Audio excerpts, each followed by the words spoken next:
Hey guys. Oh man. I am hey Linda, hey Jen. I am fired up tonight. I am so upset about this arrest affidavit. It's horrible. It's absolutely horrible. I am just so frustrated by it. This had so it took a minute for this all to unfold because the medical exam when they did the press conference that I streamed, the medical examiner had not finished. Ooh, that sounds good, Linda. I want some cheese pizza. I just had Chipotle. So when they had the first press conference, the medical examiner wasn't quite done looking at the body and deciding cause of death. So they still had him charged with suspicion of murder, not murder. And then today, they officially charged him with second-degree murder. And they released the arrest affidavit, which is pretty detailed. I'm sure they have other things that they're investigating, but I'm sure there's other evidence, but it's pretty detailed. They released that, and then they did another press conference. Now, I was gonna play the press conference, but they didn't really say anything in the press conference that is different than in the affidavit, and the sound is horrible. There's something really loud playing in the background. It sounds like a generator or something, and the lady, you can hardly hear her. It was horrible audio, so I'm just gonna skip that because it's not even worth watching. But I am going to go read the arrest affidavit, and then I am going to show lots of comments from Adam's family and just a lot of things that show that he is a total piece of crap. And yeah, but I think the arrest affidavit does that well. But there's even more of that. His family has harassed Madeline Kingsbury. Oh, I would say I don't know about harassed, but yeah, I'll say harassed. I could use that word. They've slandered them all over the internet, making up all kinds of crazy theories, trying to make Madeline out to be like some runaway person who was off for meds. They intimidated searchers who got close to the area, ran them off the road. Yeah, the affidavit was bad. They were running searchers off the road, intimidating them, following them, just saying horrible things about them. And then the sister decided to send a Facebook post to a reporter today, which made me even more mad because after everything that happened, you would think that after all the crap they talked and now that all this came out, you would think that she would at least apologize to Maddie's family. She doesn't. She just goes on and on about how they're victims too and this and that. Look, I don't care if you want to defend your family. I would defend my family too. I would not want to believe this was my brother. I would not want to believe my brother would ever do something like that. And I would defend my brother to the death. I get it. But they could have done that without trashing her family, just, doing, being nasty. They could have just kept their opinions to themselves, and they just did not. And I think they need to apologize for that. And if you didn't see some of the stuff I shared yesterday, I'll reshare it so you can see what I'm talking about. Because at first I was like, oh man, they're going through it too, whatever. And then I started seeing the stuff they were saying and doing, and I was like, wow. Not only that, listen to this. During the investigation, Fravel mocked police. He exposed himself to police. He was mooning the searchers, and he made flippant remarks to police. One being that when they took his phone, when they confiscated it, he said, oh, how am I going to watch my midget porn now? Like, making jokes out of this whole thing. Exactly, Linda. They were just disrespectful. A family's daughter is missing. The mother of your children, the godmother of your children, the mother of your nieces and nephew is missing for months. And you were just saying terrible things about her and giving the family a hard time during, the hardest time in their life. I'm so mad about this. Like, I'm so mad about how they handled it. And I could feel bad for her if she apologized.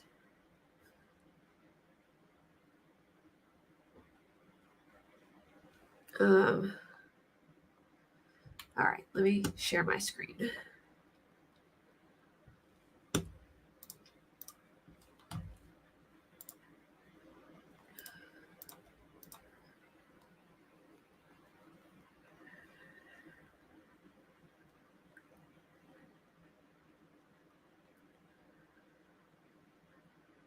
All right.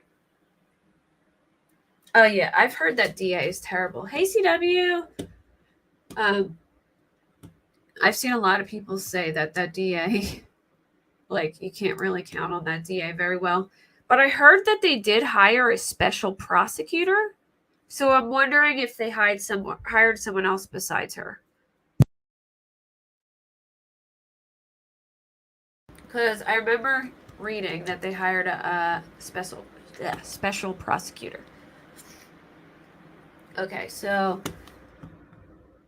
they call it a complaint there, but it's really like a probable cause affidavit. But the complaint submits this complaint to the court and states that there is probable cause to believe defendant committed the following offenses. Charge: murder in the second degree. I get why they're doing this. They probably don't think they can prove first degree, but in my opinion, I think it was premeditated. I think he knew exactly what he was doing.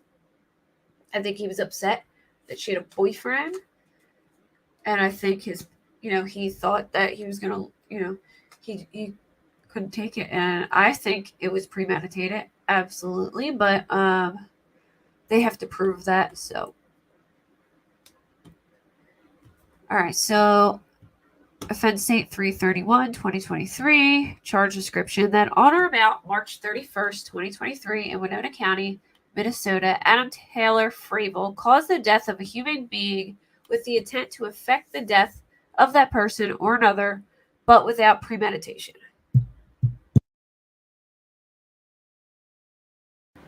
Charge: count 2, murder in the second degree. What's the difference between this one and this one? That on or about March 31st, Adam Taylor caused the death of a human being without intent to effect the death of a person while committing or attempting to commit a felony offense other than criminal sexual conduct in a first or second degree with force or violence or drive-by shooting. So I guess this one they're throwing this one in there like he may have not intentionally tried to kill her, but to hurt her, and then she died. But I think if you knot a towel around somebody's neck and face, that you are intending to hurt them.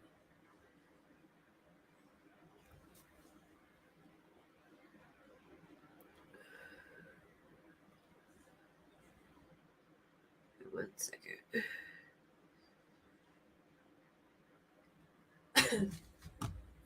Okay. Let me go to the next one. Yeah, I think they'll upgrade. I think they may upgrade depending on, what they come out with. But I think they'll be able to prove that it was with intent, but may not premeditated.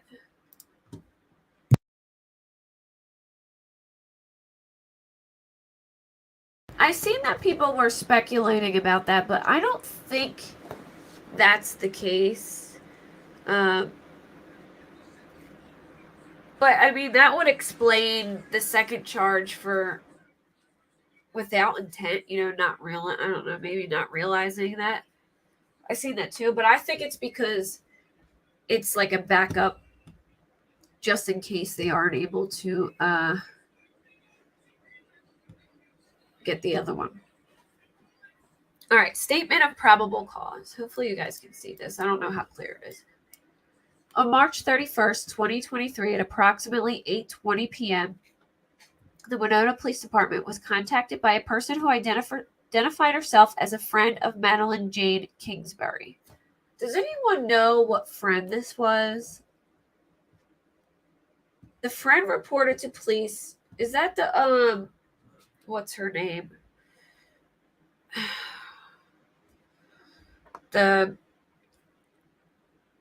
I forget her name, but they tagged her in a lot of things. I'm thinking maybe it was her, that friend. Okay. She identified herself as a friend of Madeline Kingsbury, date 6/01/1996. The friend reported to police that she was concerned with the health and safety of Madeline. According to the friend, Madeline had not attempted to contact or communicate with her throughout the day, which the friend indicated was unusual. The friend was concerned and had gone to Madeline's residence. She saw her minivan in the driveway and knocked on the door, and no one responded. Yeah, I agree, CW, yeah. And said that she's going to end up like Gabby Petito. But, I mean, maybe they'll try, like, maybe they're implying he was abusive, but he didn't mean to kill her. I don't know. But I think that they could get that charge. Okay, yeah, that's always concerning when you go to someone's house and their car's there, but nobody's answering. The friend also told police she was aware that Madeline was having issues with her significant other, who also lived at the residence. So I'm also curious if this was the same friend that seen him hit her on FaceTime, which we'll get to. And I'm wondering if maybe that's why she was scared. I know, risk. I know. And it's easier said than done. And wait till you see this text conversation they had. And I think that really sheds a light on, like, just how often the abuse happened and kind of like her mindset and how, like, how when people get into abusive relationships, they start to believe that they deserve it and it's their fault, stuff like that. I feel like that conversation kind of like, was something like that. All right, so she was where she was having issues with her significant other who also lived at the residence. The friend identified the significant other as Adam Fravel. Winona police officers met the friend at Madeline's residence located in Winona County, Minnesota. An officer knocked on the door of the residence and looked in the windows. No one responded, and the officer did not see anyone inside. Shortly thereafter, officers spoke with Madeline's father on the telephone and learned that her family had also not had contact with her that day. The father reported that it was uncharacteristic for Madeline not to have contact with family members or friends. A Winona police officer spoke with Adam Taylor Fravel, date of birth 1/29/1994, by telephone. This guy is such a douche. Like, I hate him. He is just, I mean, if there is like the douchiest of douches, it's this dude. According to Fravel, he had not heard from Madeline since early in the morning that she was supposed to pick up their children at the Winona daycare after she finished working, but she did not. Fravel said he picked up the children at daycare and took them to his parents' residence in Mabel, Minnesota. Later that evening, officers were able to conduct a welfare check inside the Winona residence and determined that nobody was inside the residence. Law enforcement investigators have spoken with the children's daycare provider, who confirmed that both Madeline and Fravel were present when they dropped their children off at daycare in the morning of March 31st, 2023 at approximately 8:05 a.m. The daycare provider also stated that Fravel was alone when he picked up the children at the end of the day. So one thing I am curious about is I wonder if that was normal for them both to take their kids to daycare, or if usually one person did. Because, I don't know, most people, like you go to drop your kid off at daycare, you know, both people don't usually go. You know, it's like one or the other. So I thought that was kind of weird. Like, you know, why did she go with him? Or, I don't know. I don't know why I found it odd, but I just find it odd. Like, besides the first day of daycare, I've always, you know, it's been one or the other. It's never been two people to take their kid to daycare. And if people do that, then, you know, whatever. But it just seemed odd to me, especially because they weren't together. You know what I mean? Like, she had a new boyfriend. Why would they want to go drop the kids off together? Hey, Sarah, together at daycare? Like, why would they both go? You know what I mean? Because they're not even together. Why wouldn't just one person go? So it was odd to me. I don't know why. It just feels off.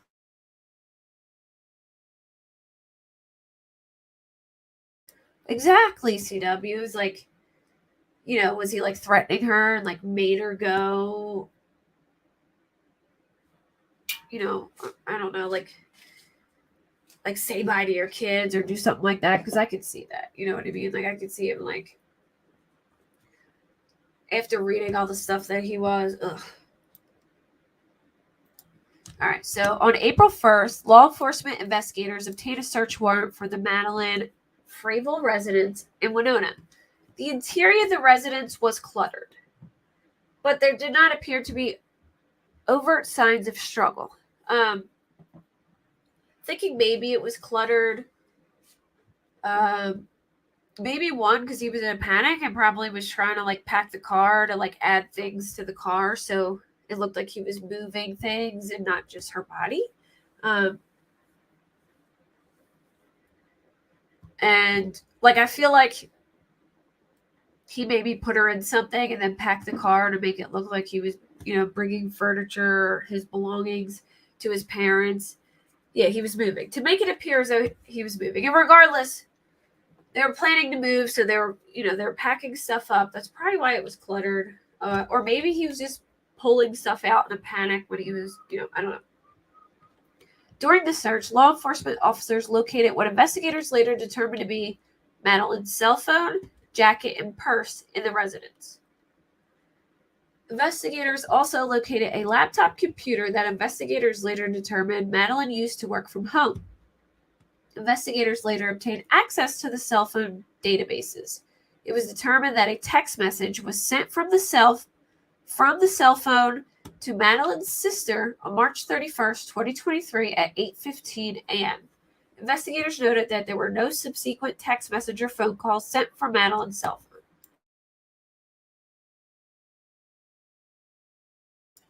So she goes silent at about 8:15.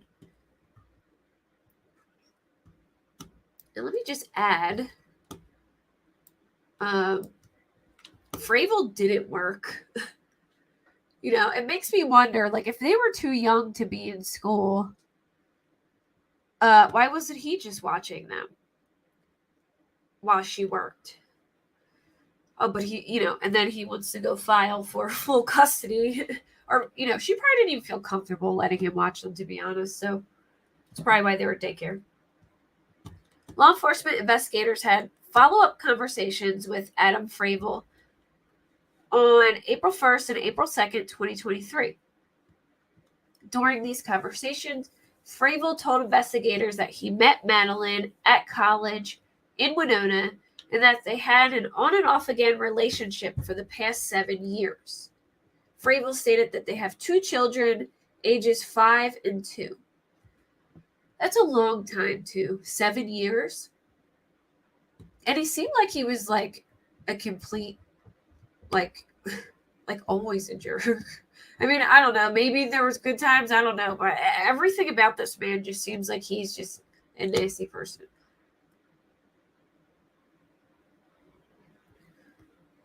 Hey, Lori. He indicated that Madeline worked from home and in Rochester, Minnesota. Fravel stated that Madeline would generally travel to Rochester to work on Mondays and Fridays. Fravel acknowledged that Madeline was the primary income producer for the family.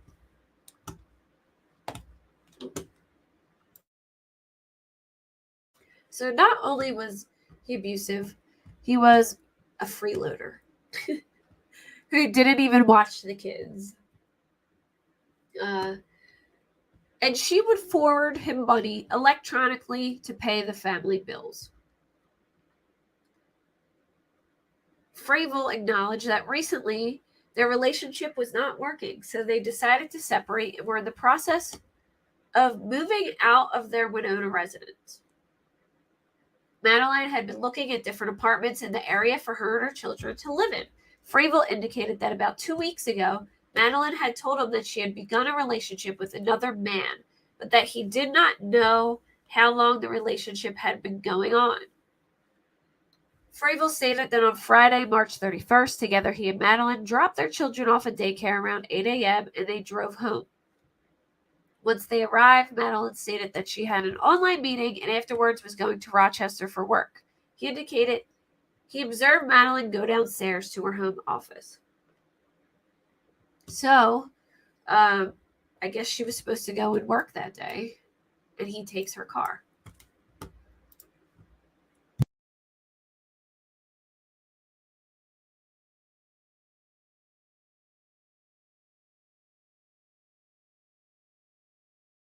Okay.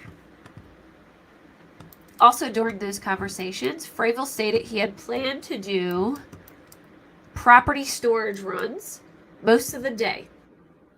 His plan was to travel to his parents' home near Mabel, Minnesota, with items he wanted to store at his parents' house, and return to Winona and take items to Midwest Storage located in Winona. So I guess he wanted to store some stuff at his parents' and some stuff at the storage place. Fravel indicated that prior to leaving for Mabel, he had stopped at a gas station near his Winona residence. He said that when he loaded up Madeline's van, he wasn't really paying attention to what he was loading. All right, so here's my issue with this too.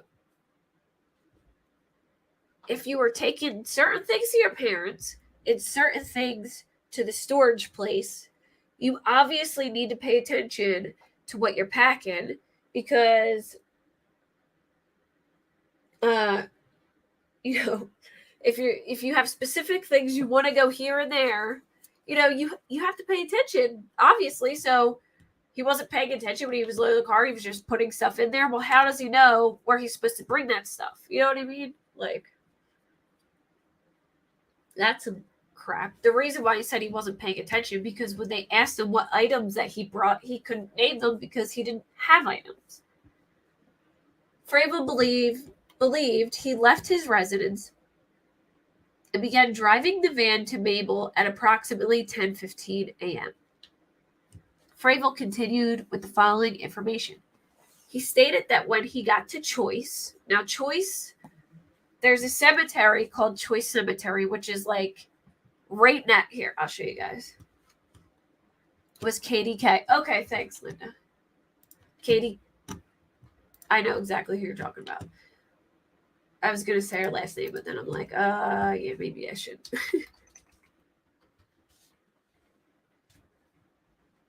But I do know who she is. All right, let me show you guys what I'm talking about here real quick.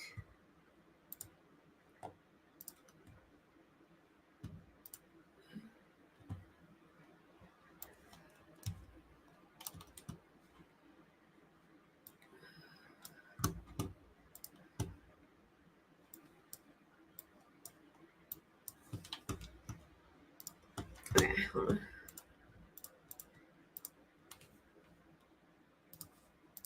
Just so we can visualize real quick. All right, so way up here is Winona, where they live, right? It's like a 45, 50-minute drive to his parents' house. So here's Winona, and then he has to drive south down, and he stops at a gas station in Rushford at a Quick Mart. So they have him on there. And then he gets to Choice. Choice is this, there's a cemetery right here called Choice Cemetery. See? That is where her body was found. Here's the cemetery. Here's where her body was found.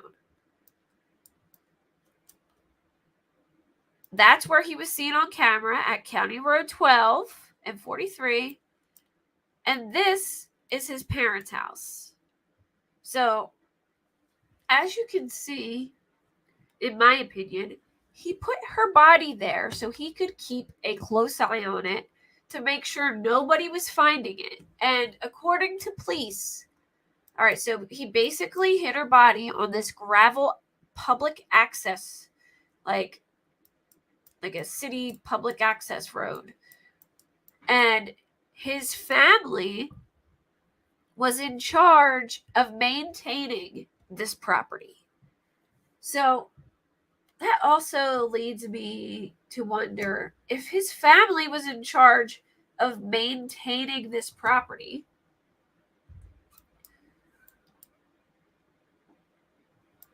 I mean, unless he hid it in a spot where nobody really goes, you wonder,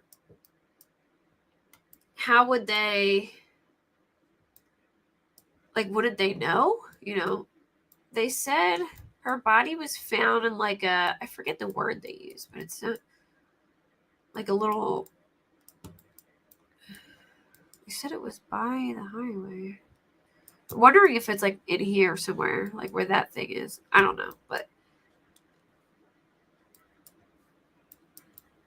but you see how close it was, and he did exactly that. He kept tabs on who was searching, where they were searching, and if they got remotely close, him and his brother came out on ATVs and tried to run people off the road. He was driving along the side of their bus, staring at them, circling them, trying to intimidate them.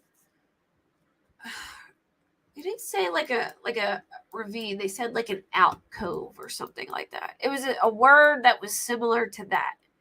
A little, would you go on there? There's a little alcove, is what it sounded like they said, or a word that, a culvert. Yes, that was the word. Thank you, Linda. What does culvert mean? What's the definition of that actually? It's a pipe. A culvert is a structure that channels water past an obstacle or a culvert. So a little bridge with a pipe under it or something. Let me see.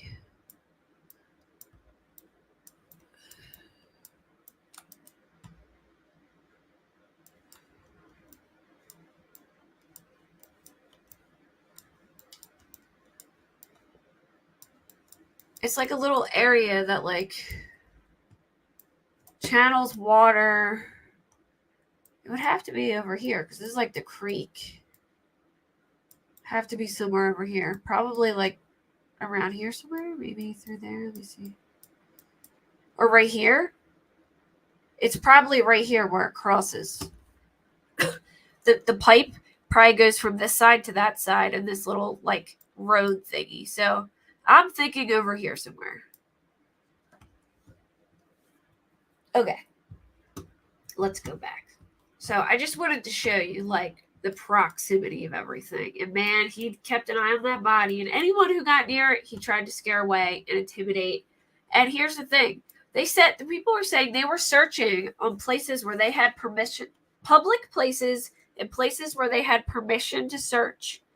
And while they were searching, they weren't even on their property. They called, his family called Fillmore County and said that they were harassing them, and Fillmore County made them shut it down.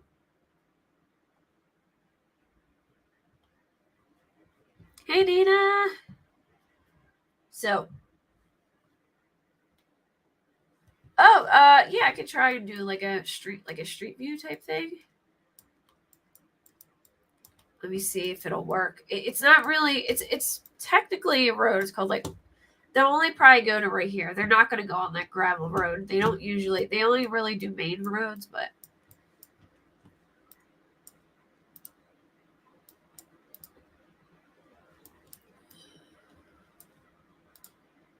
But honestly, I think it was just like maybe like a city, like maybe the city stored some stuff in a shed down this road, but it's pretty open here too in the front. Like the woods don't start till later down there. But that is the spot. Yeah, it won't let me go down there. I wonder if it'll let me go over here. No. All right, here's County Road 12. He was seen on camera around here. Driving. I forget if they saw him driving towards his parents or... Oh, no, he turned around before. He turned around. He said he turned around there. So I don't think he ever went as far down as his parents' house. Maybe. It was like a triangle yellow sign.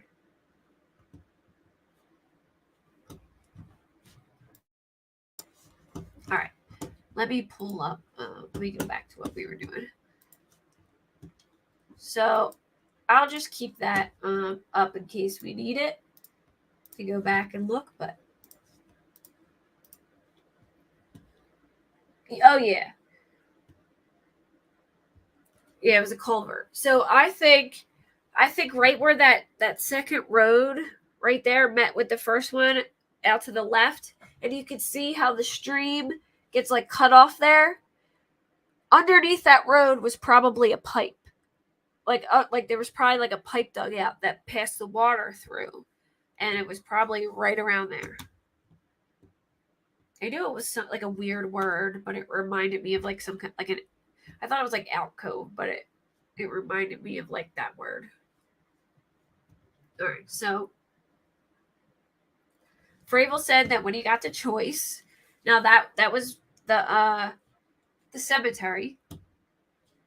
He started thinking about what he was going to do. He said he looked to the rear in the van and realized that the items he had meant to be stored at the storage unit, not his parents' place. So he turned around in the driveway of a barn in Choice and drove back to his residence in Winona. So he was saying it was a driveway of a barn. I don't know if there was a barn there. I don't think so. I think it's just like probably a shed. But his family maintained that property. I guess maybe they did it for the city. I don't know. But they maintained the property. So I think that's why people were thinking that it was his aunt and uncle's property. I'm assuming that because maybe they maintained the property, they were like telling people they couldn't go on there, trying to scare them off. All right, let me move on. Where was that? All right, so we turned around, and that's the driveway that he's talking about. And he drove back to the residence in Winona. Now, here's the weird part. There was like a 45-minute, like, time frame before he drove back. I mean, I don't know anybody who turns around that slow, but Fravel believed he arrived at the residence at about 11:30 a.m. and he emptied the van at Madeline Fravel residence. I don't think he got back till almost 1 o'clock, but he stated that he did not make any stops on his trip to and from Choice. When he entered the residence, he did not see Madeline. He stated he did notice his car was still home and thought that Madeline may have carpooled to Rochester. Fravel stated he remained at the residence for the remainder of the afternoon. During this time, he texted Madeline but never got a response. Eventually, he went downstairs and Madeline was not there. He stated that he texted Madeline regarding picking up the kids and asked about plans for supper. I think that's weird too. Like, if you're not together, if you're just staying in the house until you move out, like, why would she make you supper? Like, why? You know what I mean? Oh, you were? Well, good. We're still early on. This is still early on in the affidavit. Basically, have you read this yet, Speculation Station?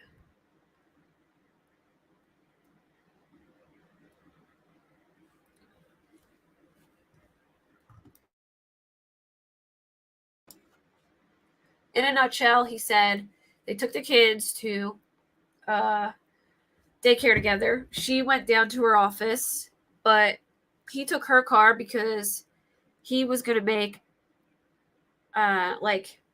runs dropping off his belongings because he was moving out.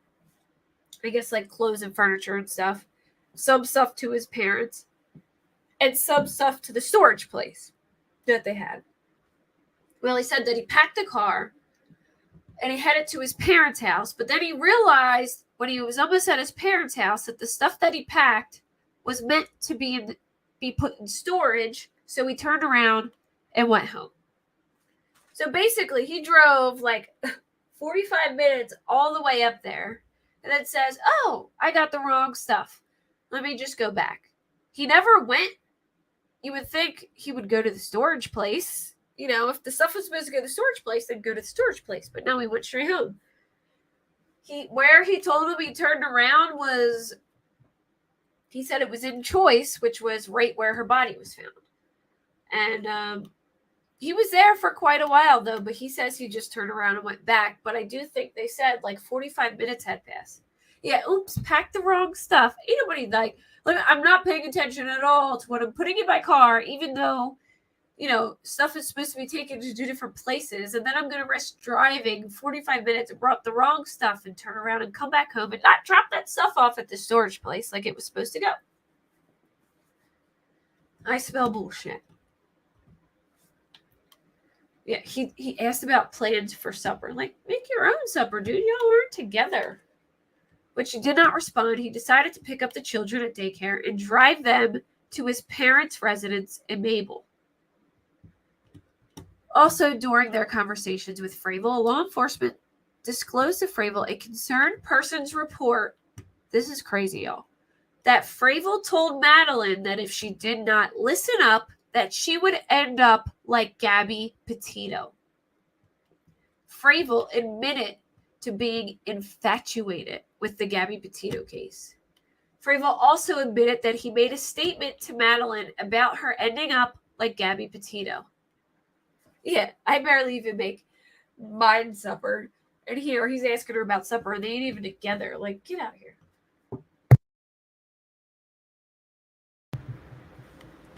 Yeah, 2 trips to Mabel that day. Yep. Well, yeah, he brought his kid there. So he admitted being infatuated with the Gabby Petito case. Fravel also admitted that he made a statement to Madeline about her ending up like Gabby Petito. Fravel claimed he was just trying to make a joke. The Gabby Petito case made national news. It was the story of a 22-year-old woman who went missing. After extensive searches, Petito's remains were found near a park in Wyoming. It was reported Petito died of strangulation. The media also reported that Petito's fiance claimed responsibility for her death in a notebook. Investigating officers spoke with a friend of Madeline who indicated that sometime in this is fucking despicable. Excuse my language, but this had me fired the hell up. I was so mad when I read this. I am just disgusted by this. This man is absolutely disgusting. So they spoke with a friend of Madeline who indicated, now I wonder if this is Katie as well, indicated that sometime in 2020 or 2021, she was on a video call with Maddie, who was at her Winona residence. Madeline was standing up and holding one of her children and cooking dinner. I think so, Sarah. I think like a friend, or I think Maddie had told one of her friends that he said that to her. I think it was when they're together. I'm not sure though, but so Maddie's in the kitchen, standing up, holding her baby and cooking dinner. The friend observed Fravel enter the room and yell at Madeline to keep quiet. Madeline asked Fravel to calm down, and he stated he was not going to calm down and hit Madeline in the face with his hand. This MFer hit her in the face while she was holding her baby. And then he had the nerve to file for full custody. He literally hit her in the face with his child in her arms. That's sickening. It appeared that Fravel was not aware he was being observed on the video call. And when the friend yelled at Fravel over the video call, he immediately left the room. The friend told investigators that there were several times during video calls that she observed bruises on Madeline's face. When the friend inquired about the bruises, Madeline would cover them up with her sweater.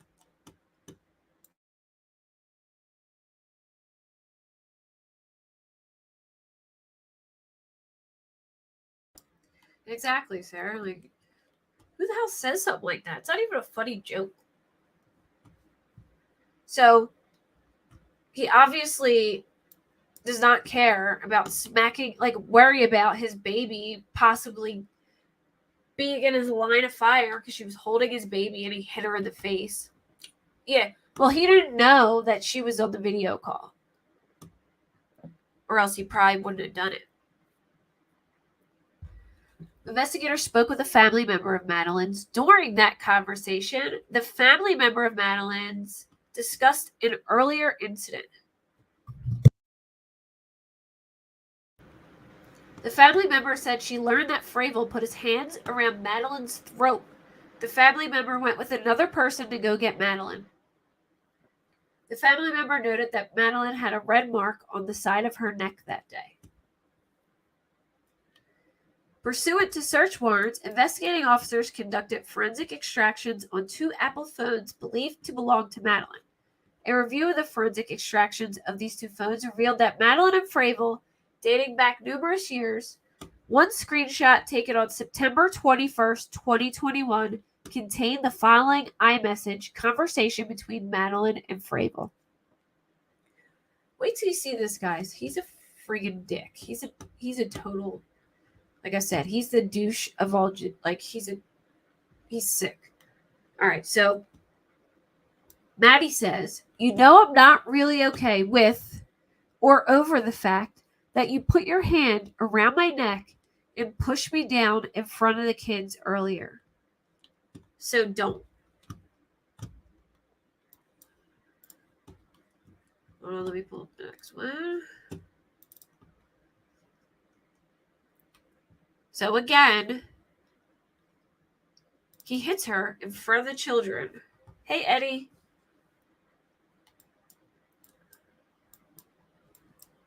The first story, that her baby was in her hands, And now it's in front of her kids.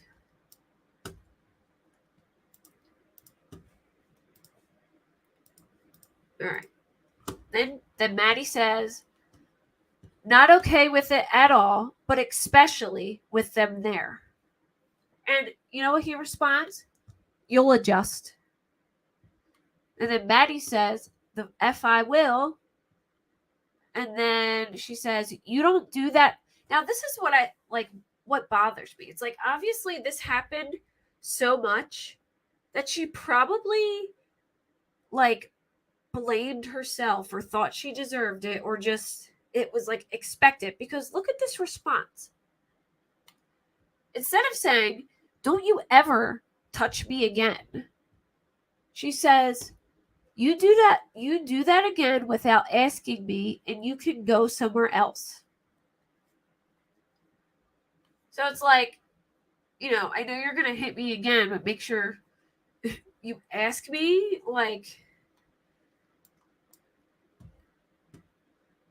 Like somebody who wasn't in a controlling, like if this just was like a one-time thing and not some controlling, abusive, relationship, your normal response would be like, don't you ever do that again. You know what I mean? Not you do that again without asking me and you can go somewhere else.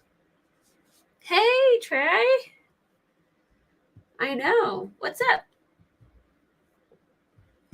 All right, so the Fravel says, you got it, mother. Like she's talking about something serious and he's giving these stupid answers. Maddie, don't patronize me. That crossed the line.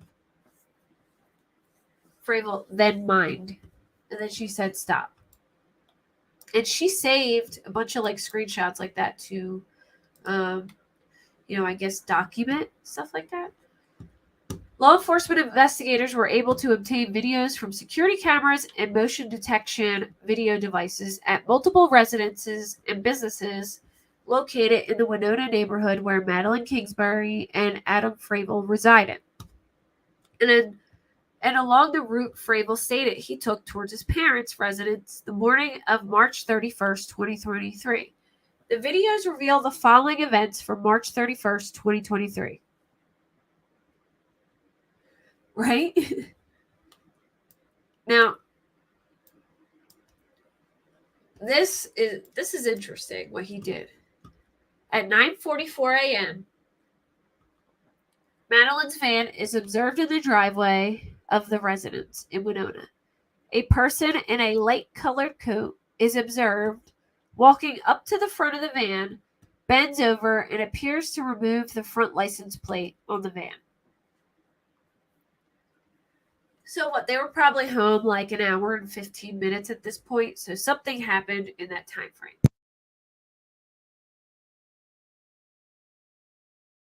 So he goes to remove the license plate. 9:47, the van is still in the driveway, and the same person is observed kneeling in the front of the van and appears to be reinstalling a license plate. 9:55 a.m., a person wearing a light-colored coat or sweatshirt gets into Madeline's van while it's parked in the driveway of the Madeline Fravel residence in Winona, and at 10 a.m., the van is no longer in the residence. The van at 10:02, the van is observed parked at a gas station where Fravel said he had gotten gas, and a person wearing a light-colored jacket and matching the general description of Adam Fravel is observed pumping gas. Investigators also noted that the license plate on the van matches the license plate registered to the car Fravel normally drives and not the plate registered to the van. Investigating officers noticed that when they observed the van later in the evening on March 31st and on April 1st, the license plates registered to the van were back on the van. So he took the license plate off his car and switched it with the one on the van. And I'm guessing he did this because when cops are looking for a specific car, they will look for that license plate pinging in certain areas. So if the van license plate was not pinging in certain areas, but his car one was, then they might not like, I guess he was thinking they wouldn't realize, they wouldn't be able to, figure out that it was her van because it didn't have her license plate. So he thought he was being slick, and that switching the license plate would, throw them off from tracking her van, knowing that she was probably going to be reported missing soon, and they were going to be seeing where her car was and stuff like that. Oh, really? Did you watch? You were here last night, right? When I talked about it. Yeah, it's stupid because they're technically registered to him, but it's not to the van. So I think he thought that, like,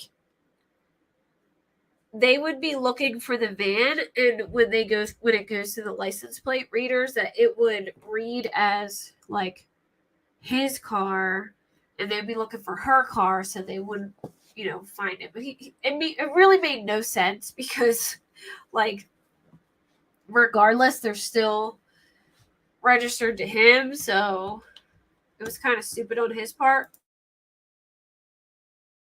And not only that, but when they questioned him, he, like, literally gave them the entire route he drove. So then they knew, like, what to look for, All right, so at 10:31, all right, so at 10:02, he's at the Quick Stop gas station. I can do like a timeline map thing on Google Maps if we want. 10:31 a.m. The van is observed backed into the driveway at the Madeline Fravel residence in Winona. So he went to the gas station, pumped gas. So I guess he went to pump gas because he didn't want to, like, stop driving with her body in the car, I guess. So he gets gas. Then he goes back to the house. Oh, I know why he did that. I think he did that because if he just turned around in the driveway and backed in, like if he pulled out and then turned around and backed in, it would look more suspicious. But if he left to go do something and then backed in, it wouldn't be that suspicious that he backed in. And probably because he didn't want to stop the car at all. So at 10:31, he backs the car into the driveway, which obviously he's probably backing up the car to back it into the garage so he can load her in there. At 11:26 a.m., so it took him an hour. So I'm curious if this is when he, like, wrapped her in the sheet and taped her up and everything in the garage from 10:30 to 11:26. So he said he left the house at 10, but he really didn't, like, technically leave until 11:26. At 11:44 a.m., a van matching the description of Madeline's van is observed traveling southbound on Highway 43 in the direction of Rushford and Mabel, Minnesota. So I showed you guys where Rushford was. It's like halfway. It's almost halfway between Winona and his parents' house. Yeah, to load all the wrong stuff. At 11:56, a van matching the description of Madeline's van is observed traveling southbound on Highway 43 in Rushford. So he's in Rushford, and he's headed in the direction of Mabel. So after Rushford, I think it's like there's Peterson, and then it's Mabel. So there's like another town and then Mabel. At 11:59, a van matching the description of Madeline's van is observed traveling southbound on Highway 43 south of Rushford and in the direction of Choice and Mabel, Minnesota. Now, Choice is where that cemetery was, and then his parents are in Mabel. At 12:44 p.m., approximately 45 minutes later, A van matching the description of Madeline's van is observed on a video from the same location traveling northbound on Highway 3 in the direction of Rushford and Winona. So that's a long time to be turning around, because at 11:59 he's like probably 5-6 minutes away, and then 45 minutes later he's turned around leaving. At 12:47, a van matching the description of Madeline's van is observed traveling northbound.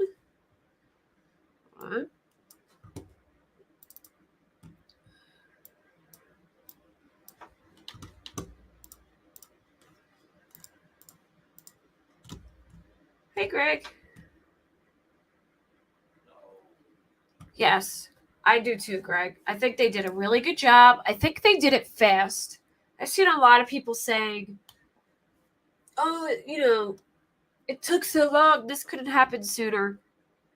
And if anyone knows crime and follows cases, something that happened March 31st and solving it by the beginning of June in a couple months is fast.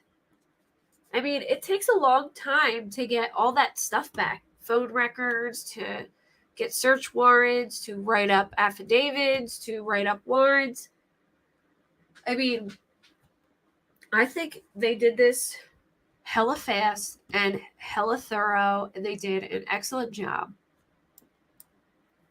This was like, for somebody who was missing and couldn't be found, they did their due diligence in putting this together, and I think they did a great job. All right, so northbound traveling on Highway 43 in Rushford. At 1 p.m., a van matching the description of Madeline's van is observed traveling northbound on Highway 43 and turned east onto Winona County Road 12 in the direction of Winona. At 1:28 p.m., a van matching the description of Madeline's van is observed in the driveway of her Winona residence. So he's back now. As part of their investigation, law enforcement officers traveled the route Fravel stated he drove on the morning of March 31st, 2023. Investigators noted that with the exception of the 45-minute time period between the time he was observed traveling south of Rushford on Highway 43 and later at the same location traveling northbound on Highway 43, the times are consistent with normal expected travel times between the locations. But that 45 minutes is not a normal travel time. That is,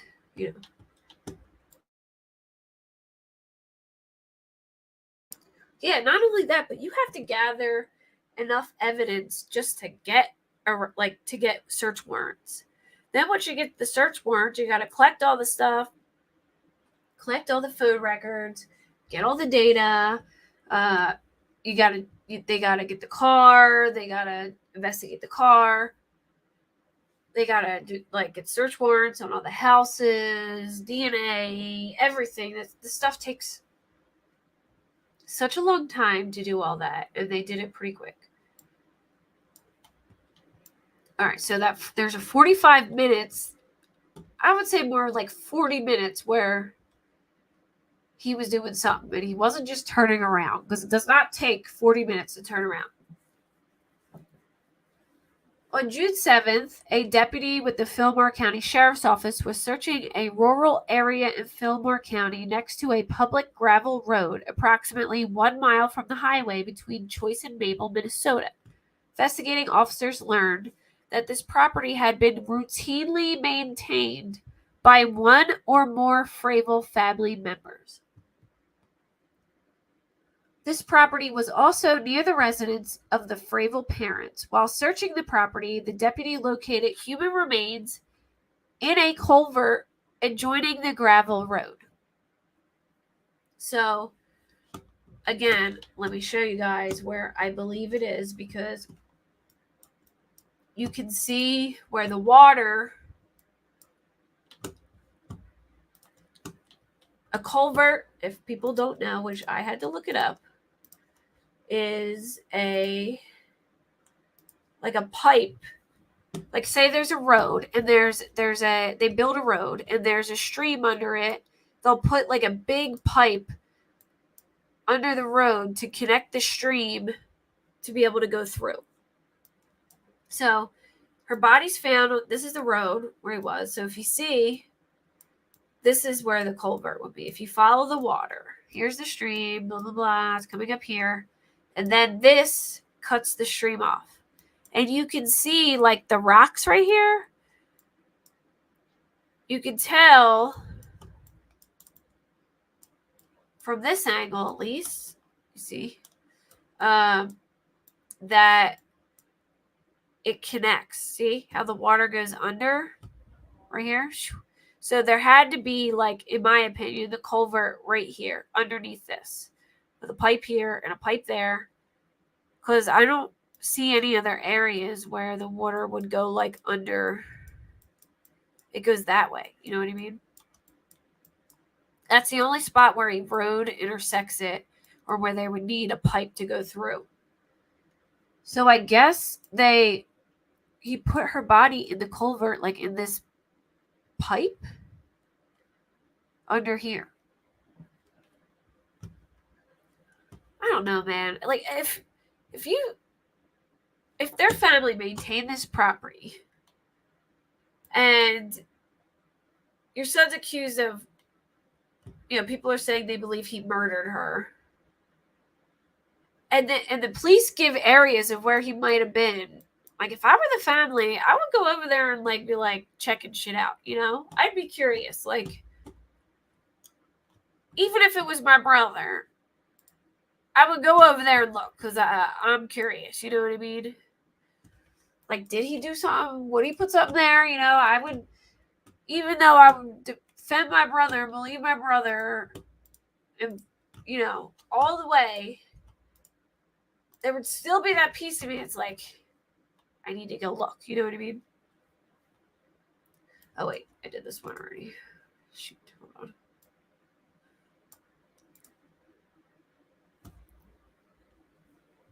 So, here we go. All right, so the remains were in a culvert adjoining the gravel road. The remains had been wrapped in what appeared to be a gray fitted bedsheet that had been closed with black Gorilla Tape. Yeah, true, Linda, true. Investigators noted that during a previous search of the Madeline Fravel Winona residence, they observed a roll of black Gorilla Tape that appears to be the same color and width as the tape found on the fitted sheet that Madeline was wrapped in. Investigators also noted that the gray fitted sheet appears to be similar to other bedding at the Winona residence. Additionally, the air mattress from the Winona residence was missing a fitted sheet. On top of the air mattress, without a fitted sheet, were pillows that had gray pillowcases. And here's another thing. Like, wouldn't you be skeptical too if searchers were coming and, he was running people off the road and trying to scare them? And his brother was helping him. So did he tell his brother? Like, why would his brother be trying to scare people too out of there? And apparently his dad also chased someone too, I read.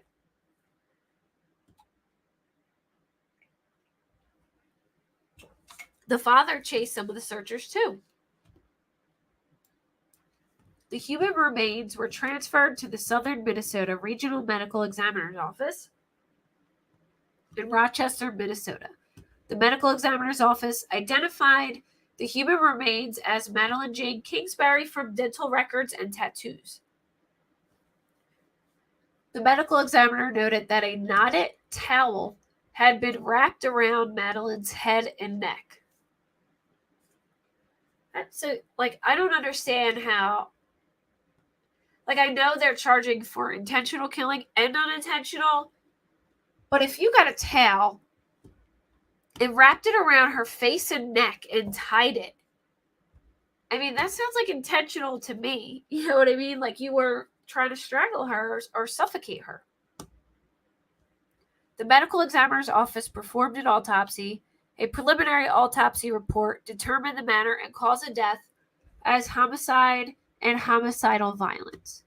Now, I'm confused about this too because it said they performed an autopsy and the preliminary autopsy report determined the manner and cause of death as homicide and homicidal violence. So, have they not come out with the actual autopsy report yet? And will it change? Like, what is a preliminary autopsy report? I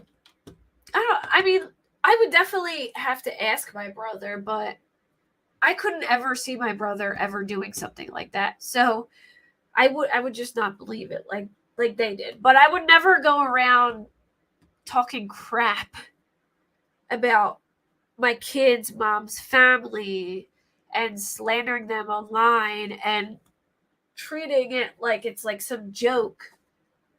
And while people are searching to help find the mother of his nieces and nephew, why would you chase them away and attack them and intimidate them? Why would you do that if they're out there looking for the mother of your kids? Like, if you're not guilty, why would you want to chase those people away who are there to help find the mother of your children? And now, my other question is, why would your family want to do that too? Why would his family want to chase people who were trying to help find her away? That's my question. Like, if there was nothing to protect and they didn't know about any of the stuff he did, then what is the problem? Like, what is the problem with them searching for her? That's a good thing. That's your grandchildren and that's their mother. They're gonna have to live with this trauma for the rest of their lives. So wouldn't you want every single person that could get out there looking for her? So why would you chase people away, call the police on them, and run them off the road? I just can't understand it. I can understand why Adam would do it, because he hid a body and people were getting close and he didn't want them to find it. Exactly, Pepper. It is super shady. But why was his family doing that too? If there was, like, why? Why would you want to hinder anybody trying to find her? Why would you want to make that difficult? If it was the father of my son and he went missing, I would want the world out there trying to find him for my son, because I know it would kill my son if he never saw his dad again. It would kill him. I would not try and scare people away or deter them from searching. It just doesn't make sense to me. I'm not accusing them of being involved. I don't know if they do anything. Maybe they were just believing what they were being told, but it is strange that they were helping deter searchers away, and it doesn't make sense why they would if they didn't know anything. Like, why would you want to do that? How would that ever seem like a good idea to do that? I just, you know what I mean? I don't get it. Even if you felt like they were, attacking your kid or whatever, still, they're looking, like, the searchers are just there to look for her. They didn't bother nobody. You know what I mean? Like, they're not at their house, screaming murder and this and that. They're out there looking for her. They weren't even near their property and they called and said they were harassing them. So it's just super shady to me and I don't understand it. I will never understand that. Never. it just make it make sense. You know what I mean? Make that make sense. Wouldn't they want her found so bad? Because once she's found, then he's off the hook. And so or once she's found, then they can figure out who it was if they believed he was innocent. So yeah, Adam knew where she was, but here's what I'm saying. His dad chased people off, and his brother was running people off the road too, from that were close to that area. And when they were searching, they weren't even on their property. They were on public property, and they had permission to be on the other people's property. And they called and said that they were harassing them. And they weren't even near them. So his other family members were literally helping him intimidate the searchers and scare them away, run them off the road, and try and get them to leave. So, why were they helping him do that if they cared so much about Madeline being found? Then tell him, yo, dude, let the searchers search, we want to find her. Why would you make, it doesn't make, it just doesn't make sense to me unless they're trying to hide something. It's shady. It's one thing if it was just Adam, but it wasn't. I have, so I'm going to go through all the screenshots I have of things that, she was found by an officer. Believe me, he probably didn't even know that officer was there. That's probably why they sent one person to go look. Because if that search party went there, they would have been there, followed them around, intimidating them, calling the county, saying they were harassing them. And every time they did that, the county would call and tell them to call off the search. If they got to an area that they didn't want them to be at, they would say they were harassing them, and then they would make them call off the search.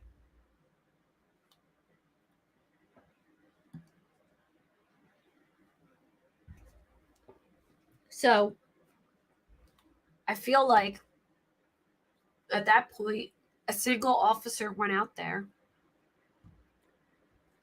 to look for himself so that they wouldn't know that he was out there. You know what I mean? Or they wouldn't try and scare people away. All right, so I'm just going to go through some screenshots that I showed some last night, so they may be doubles, but I just want to show, and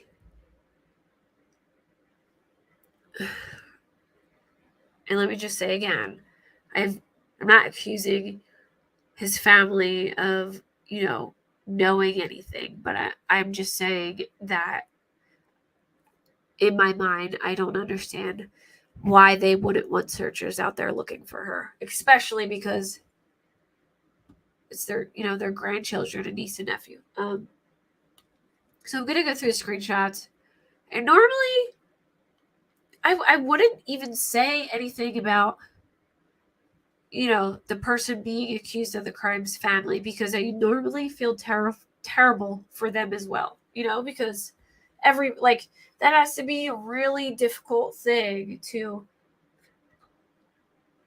accept, that your child would do something like that, and to live with that, so, but this is an exception because they have been horrible. They've been so rude to her and her to Maddie, talking about her, saying things about her, so rude to her family that was literally going through the worst time in their life. They were making jokes about the situation, saying they only care. It was just they said a bunch of horrible stuff. And the sister made a statement today, and when I started reading, I thought, I really hope that she apologizes. And she didn't. And I was really upset about that. They have literally behaved awful. And I hope they apologize to the family for their behavior, because I just think that is like the worst thing you can do when, people are going through the worst time in their lives. And not only that, but they have children together. You know what I mean?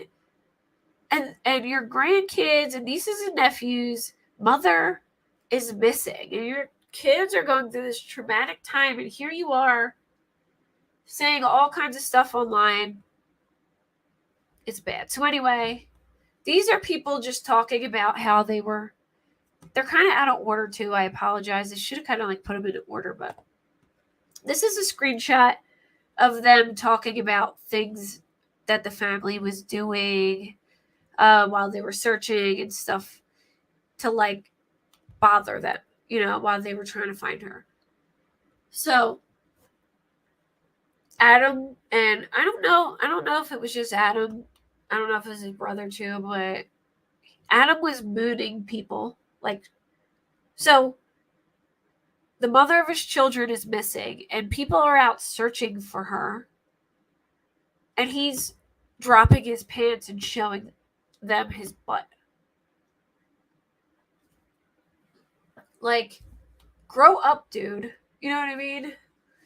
Like, who does that? She's dead. His kids are without a mom. Her family doesn't know where she is. There's searchers desperately looking for her, spending hours and hours combing everywhere trying to find her, and he's out there dropping his pants, showing people his butt. And then when the police took his phone, when they confiscated it, he asked how he was going to watch midget porn. So how am I going to watch my midget porn now? Like, this is all one big joke. Like, I'd be ashamed if this was my kid. I swear to God.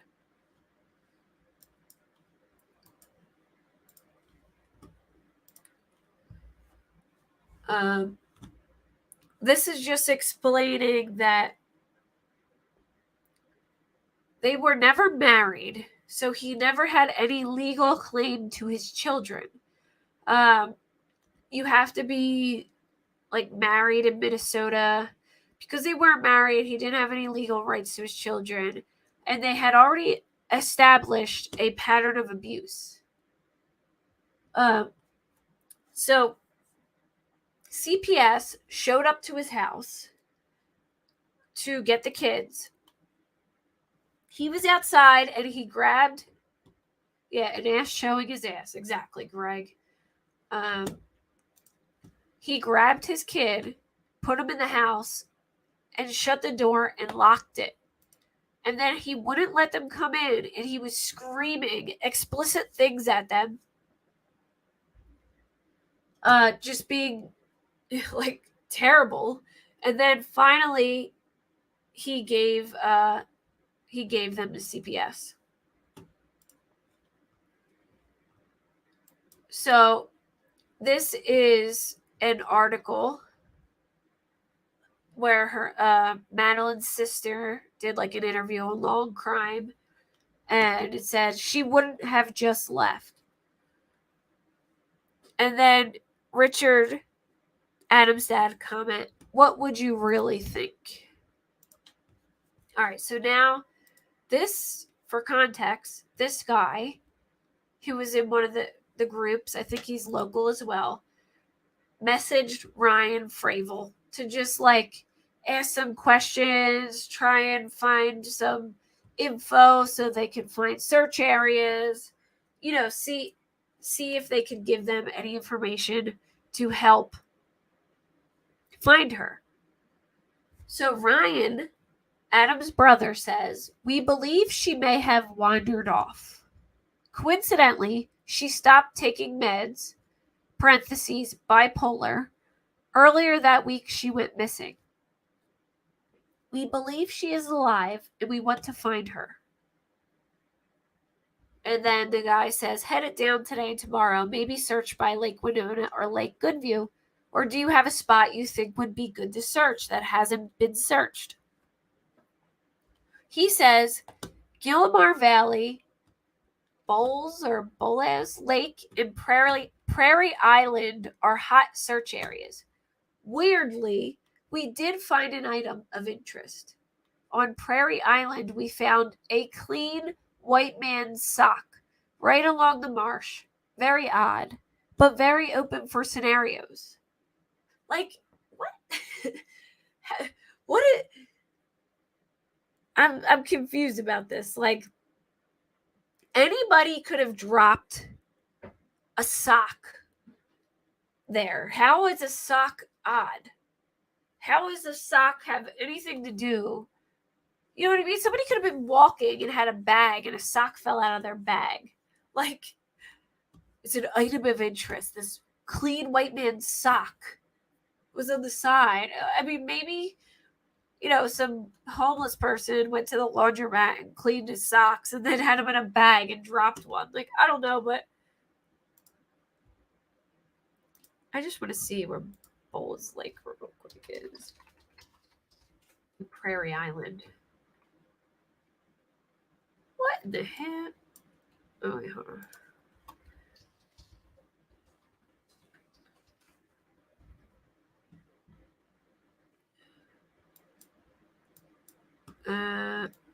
That didn't show up. All right, let me try Prairie Island. I don't know if these are like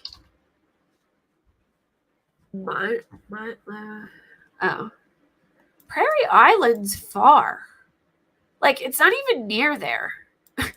They were obviously sending people just to random places far away. Let me show you guys where Prairie Island is real quick. Like, here is where her body was found. Here's where she lived. And Prairie Island's like way up here. I don't know why, he would suggest Prairie Island. And then Gilmore Valley. Let's see where Gilmore Valley is. I just feel like they were like just saying anything to get people away from there. But Gilmore Valley is in Winona near her house. It's just like a road, I guess. Okay. All right, let's go back.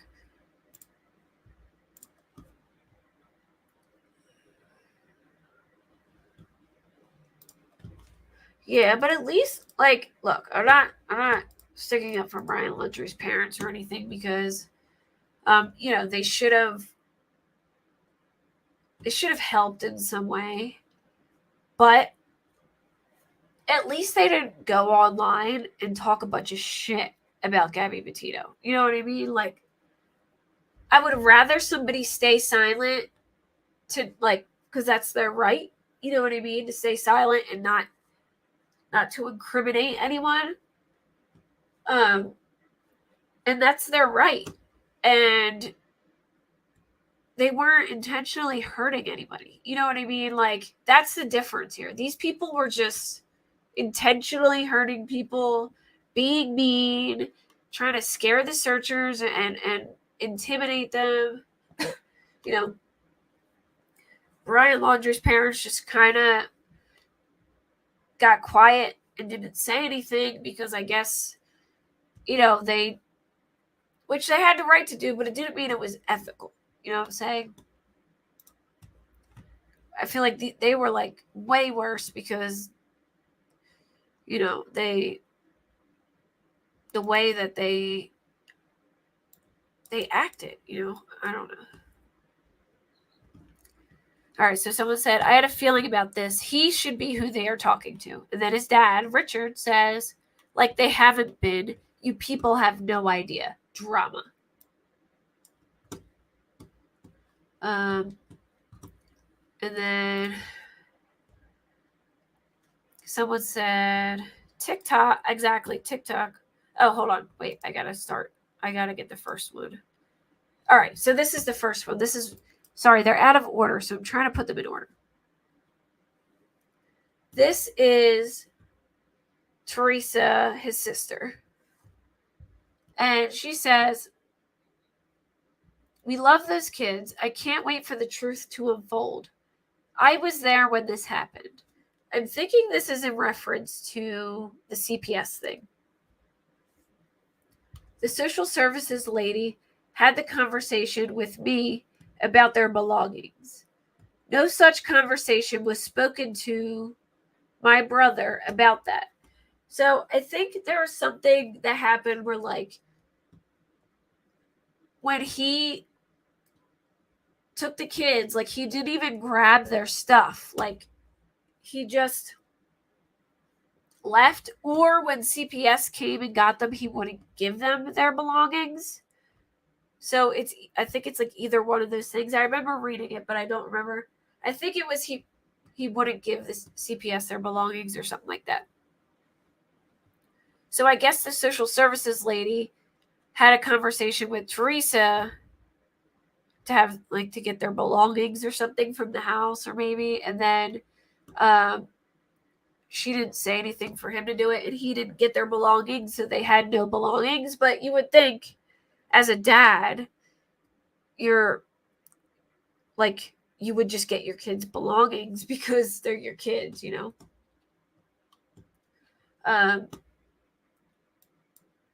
No such conversation was spoken to about my brother no such conversation was spoken to my brother about that. I love how corrupt this is all becoming. I saved every video of that event. Don't believe everything you see from the media. Oh, and also, I would think that now, in hindsight, that letter came out, the Laundries were probably staying silent because she knew that she had wrote him that letter, and that could incriminate her because she knew information.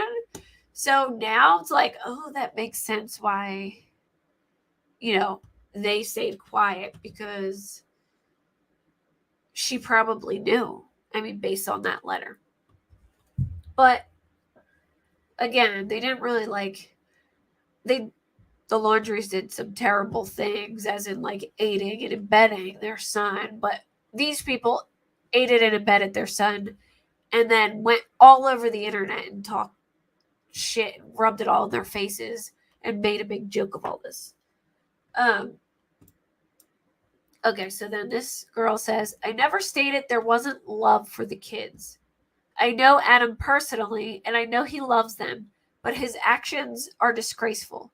So I do believe what I see, because I've seen him mad, happy, drunk, belligerent. Also, if he were responsible, then he should have spoke with them, not sent out family in battle, as your lovely father had termed it. Go find some other post to harp.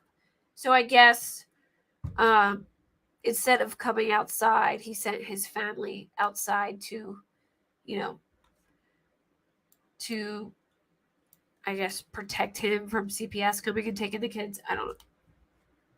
And then this person says, then why didn't you get them some damn belongings? Okay, so I'm guessing that the CPS lady, from what this sounds, the CPS lady told his sister that to grab some of the kids' belongings, and they never went and got any of their belongings, so they had nothing.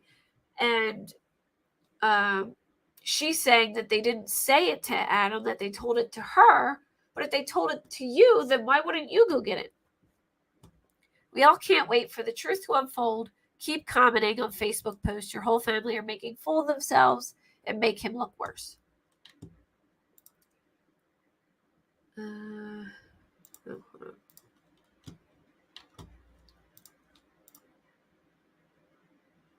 All right, I read that one. All right. Then this guy says, exactly, TikTok. So this is a continue on from the belongings thread. Then Karen says, I would love to see the unedited version of those videos. All right, so Teresa said she videoed the whole thing, and you wouldn't believe how they treated them and blah, blah, blah. And then this lady says, I would love to see the unedited version of those videos. Sorry, but I am more prone to believing the social service workers who have devoted their lives to protecting children. Please show us some evidence of corruption. So she was accusing the social workers of being corrupt and, you know, doing terrible things, and saying that she had a whole video of it. So she says, I can't share that on Facebook. You'll have to just wait. It'll be revealed when it's needed. Hey, Lynn. But you have to keep in mind, these social workers know that he was abusive. They had evidence of abuse. And that they were likely in danger due to him most likely doing something to their mom. Then she said, right, again, I think I'll continue to believe the social worker's account of the events. Okay. Then this is all right. So remember I showed you guys the pictures of Adam. Hold on. I can show you guys right now before I continue on. Because this is from that post. It's on my page. So I'll show you guys. Give me a second.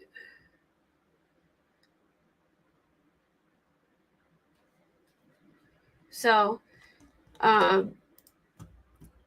searchers were on like a bus going from place to place, searching for, like, they all got on a bus and they went from area to area searching for Madeline. Hold on a minute. And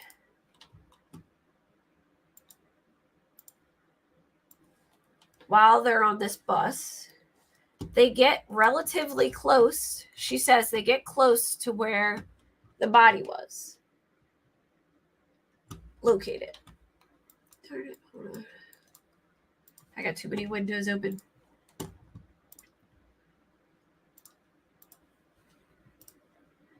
And look who shows up alongside of their bus on an ATV, staring them down.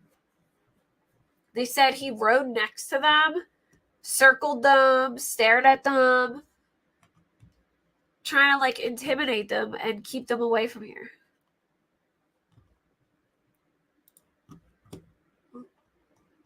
Sorry, let me go back. It's down here.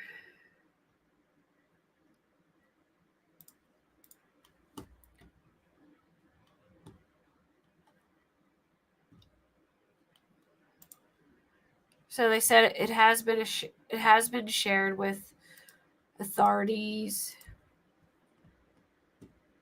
I'm just going to show the post real quick so you can see. She said he gave me the creeps.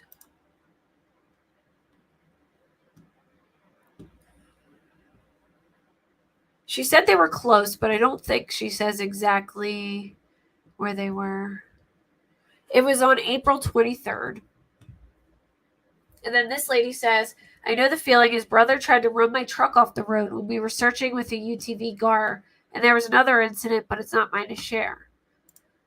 The bad evil vibes, both times they chased us and tried to run us off the road. Deflection and pure evil. She said we were too close to the lion's den. So absolutely, his whole family needs to be arrested. She said, 100% we were too close to the lion's den, but frustrating when one of our searchers got a call from the Fillmore law enforcement saying she was harassing them, which we were not. We were searching for her, abiding by the laws.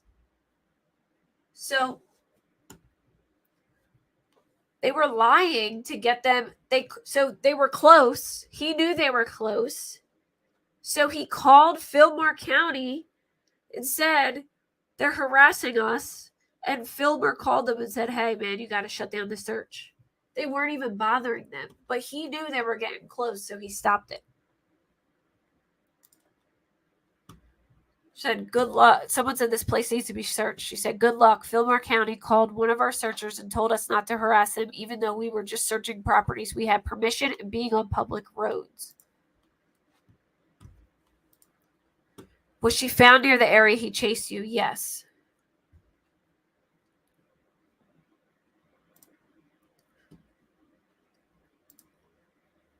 They said they shared it with police.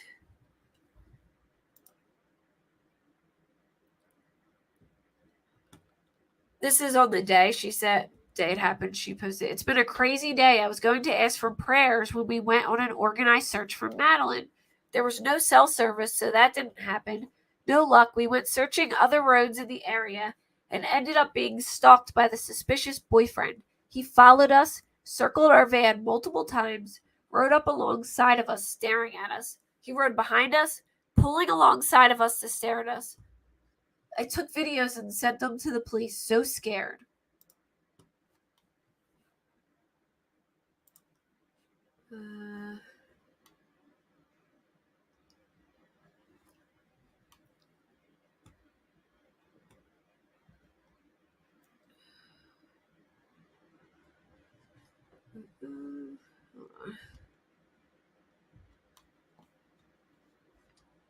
Seeing if they said anything else about what they did.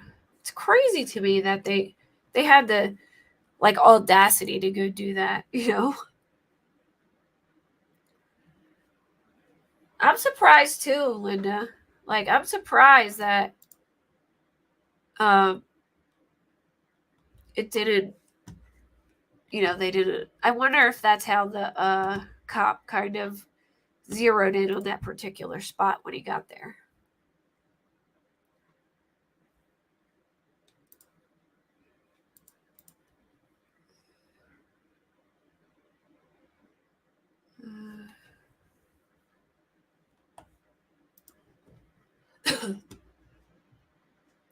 People are mad she stared at it. I think they asked not to share anything after that.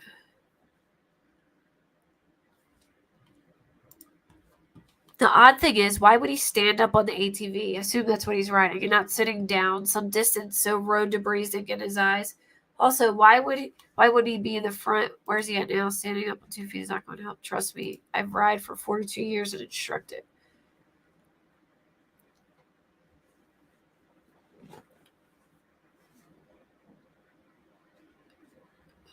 And there's this other fake profile. It's definitely somebody in the family because they keep showing themselves because they keep saying things that other people wouldn't know. The profile is Will Williams, and it's a picture of a Rottweiler. And I'm telling you, it is definitely Adam or one of his family members. Oh yeah, hold on. So remember that guy messaged his brother Ryan, and he said to go search here and there. Well, this is the comments from that picture. She said, "Did you show his messages to the police? Even if they seem far-fetched, there's a reason he's putting this information out there." And then Adam's dad said, "Well, she did." And then Adam's dad said, "Really? Now you have blamed all of us Fravels? My son is innocent and wants her found more than anyone." He wanted her found so bad he was mooning people and scaring the searchers away. I'm sorry, but how could you want her to be found so bad if you're trying to scare people searching for her away?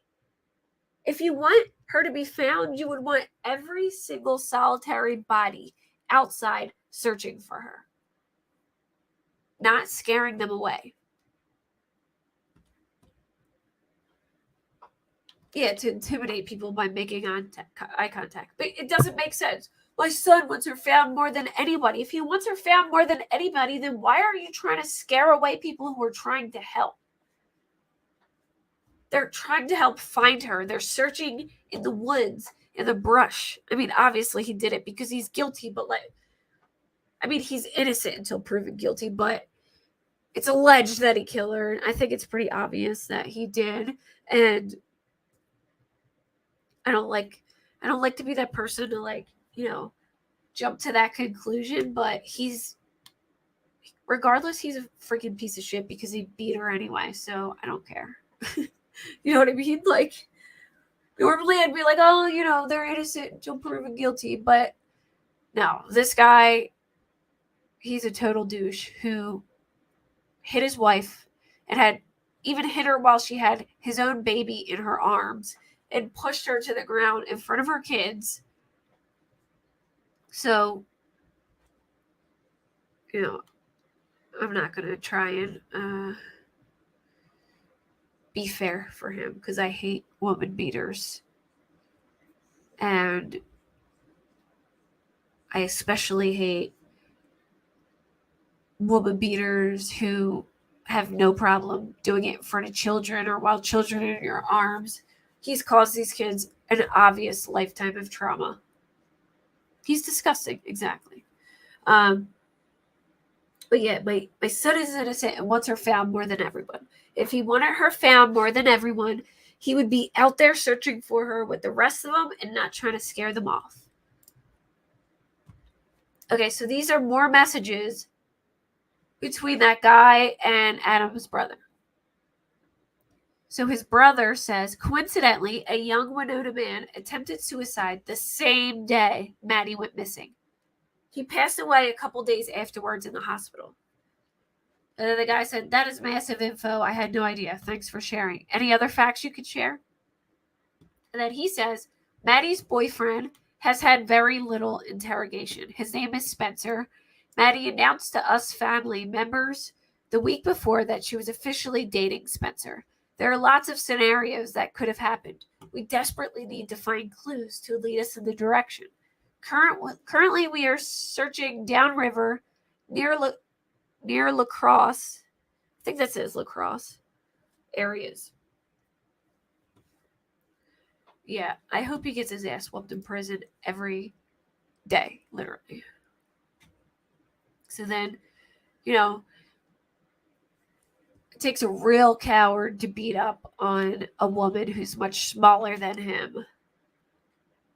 But, show that same energy in jail to a guy the same size as you. Because I guarantee he wouldn't. And then look at this. All right. This is what I'm going to say. I'm sorry, dude. But Winona PD is not corrupt. And you didn't catch them doing anything on your cameras. So tell me why Richard, Adam's dad, is saying, really, you have no idea what our cameras revealed. How corrupt Winona County is. So now this man is trying to put out false information and trying to imply that Winona County is corrupt and that they're planning like evidence or something and trying to frame. Yeah, me too, devil. I hope he gets the full service prison experience also. With like the biggest dude ever. But like, this is what's shady to me. It's like things like this. Like, come on, this shit didn't happen. So why are you lying and telling people that you caught Winona County PD doing something shady on your cameras? Like, it feels like they're lying to try and deter from their kid. Oh, devil, you didn't have to do that. Will you stop it? Thank you. You didn't have to do that. I appreciate it. Thank you. But it's like things like this specifically, that really, really, really makes me wonder. Like, yeah, he mooned somebody. He was mooning the searchers. He exposed himself to police. He mooned the searchers. And when the police confiscated his cell phone, he asked them how he was going to watch his midget porn now. Like, treating this like it's a joke when his kid's mom is missing and dead, wrapped in a sheet 4 long blocks away from his parents' house that he just happens to be protecting. and just happened to turn around and it wasn't me. The dogs did it for the kids and pet fun. Thank you. Well, tell the doggies I said thank you. And thank you again for the $10 too.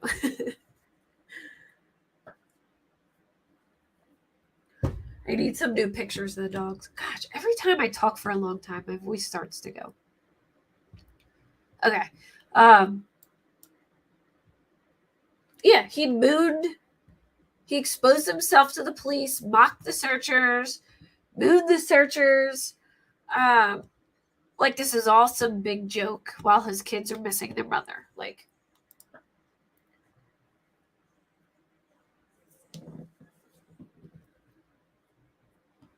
so I just don't understand why his dad would go on the internet and lie about Winona PD and make it look like like the PD is framing his son. Like, if you think he is innocent and you don't know anything, then why are you doing that? Just I don't understand it. I guess maybe in the back of their heads they were worried, so they were trying to, create doubt. I don't know, or trying to create doubt in the public. But still. And then this lady said, Richard, believe me, I have brothers, and my parents let the cops search our property without a warrant because she had nothing to hide. And it was over something petty. You should be ashamed of continuing to make Maddie's family and friends and children suffer. Do the right thing and tell the truth.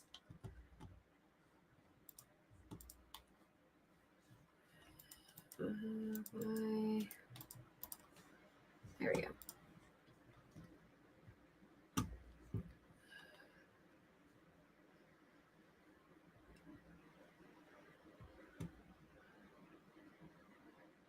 All right, so this is what happened with CPS. She said, I think he was going to take the kids and leave, which technically he tried doing. There was a huge scene where CPS put the kids on a 72-hour protective hold. The judge also recently denied they be returned to his custody. And that was because they had evidence of a pattern of abuse before this all happened. They had evidence of him abusing her and hitting her with her child in her hand, and text messages and things like that. I guess, Lynn.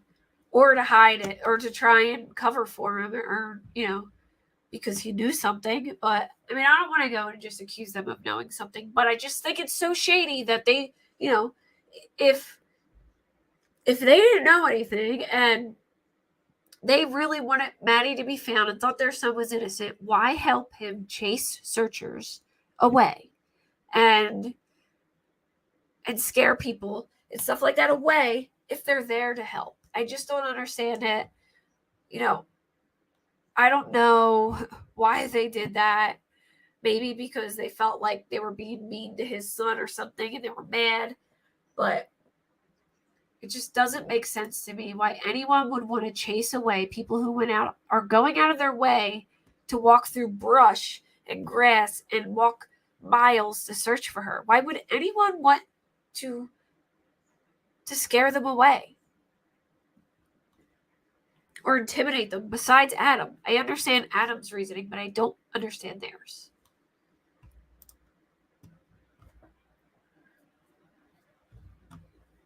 All right, so forget the first part because it wasn't their aunt and uncle's property. There was a big rumor that it was aunt and uncle's property that she was found on. It was a property that his family members maintained, but it was property of the city. It was like an access road where I think they probably had some kind of like utility shed or something back there. So this lady says, she said, when people came to the property, someone called AF and he was there stalking them. How is that not questioned? She said, several times my mom and her group were chased several times by several Fravel men on ATVs especially in the area. I can say several residents were super helpful and let us research the property. But that property, that specific property where she was found, was denied several times. I don't... I have my suspicions, Greg, but I don't want to go there and say that, but it does make me wonder. That's all I'm saying. And I don't know how it wouldn't make anyone wonder by the way they acted. All right, so this was an article that came out, and then it says, missing mom, Madeline Kingsbury's sister, tells all. She wouldn't have just left.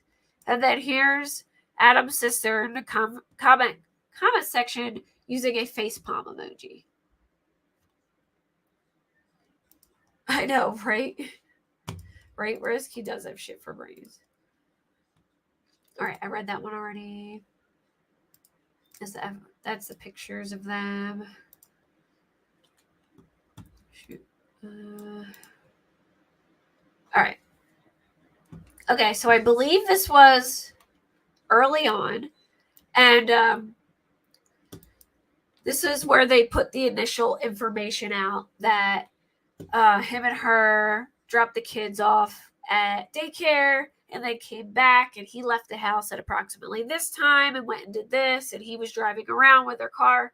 Like, they made a post putting out all that information so people had an idea of where to look and where to check their cameras and whatnot. And when it was posted, Richard was not happy about it. So Richard said, this does not belong on Facebook at this time. Still personal family issue. Don't need everyone calling. Let us figure it out first. So he's trying to get them to remove the post that she's missing, and they need help looking for her because he's trying to say it's a personal family issue and they need to figure it out. So she's missing. Like when somebody is missing, the first 48 hours is the most crucial timepiece, and he's trying to get them to remove pertinent information that I'm pretty sure authorities gave them to post to find, to start looking for her, and he wanted them to take it down. And then this Stephen Kingsbury, I think this might be Maddie's brother, says, hey, Richard Fravel, it's approved by the rest of her immediate family as well. Literally any means of spreading information that will lead to Madeline's whereabouts is 100% good to go. That's a big part of figuring it out. This was thought through. Then Richard says, I believe they need the correct information before being broadcast. So he's trying to say, you can't put that up because it's not the correct information. And he says, the police have been conversing with Adam. We need to be on the same page. Then she says, what information in the post is not accurate? Then he says, timing. Like, get out of here. If my family member is missing and I don't know where they are, nobody knows where they are, and everyone's in a panic, I need that information. I need pictures out. I need everything we know out to the public so people know where to start checking their cameras and start looking and searching. Like, I'm not wasting time posting something because it's not an agreement on both sides. His son isn't missing. Their daughter was missing. So he could go F the right off, because if it was his son that was missing, he would have put the shit up right away.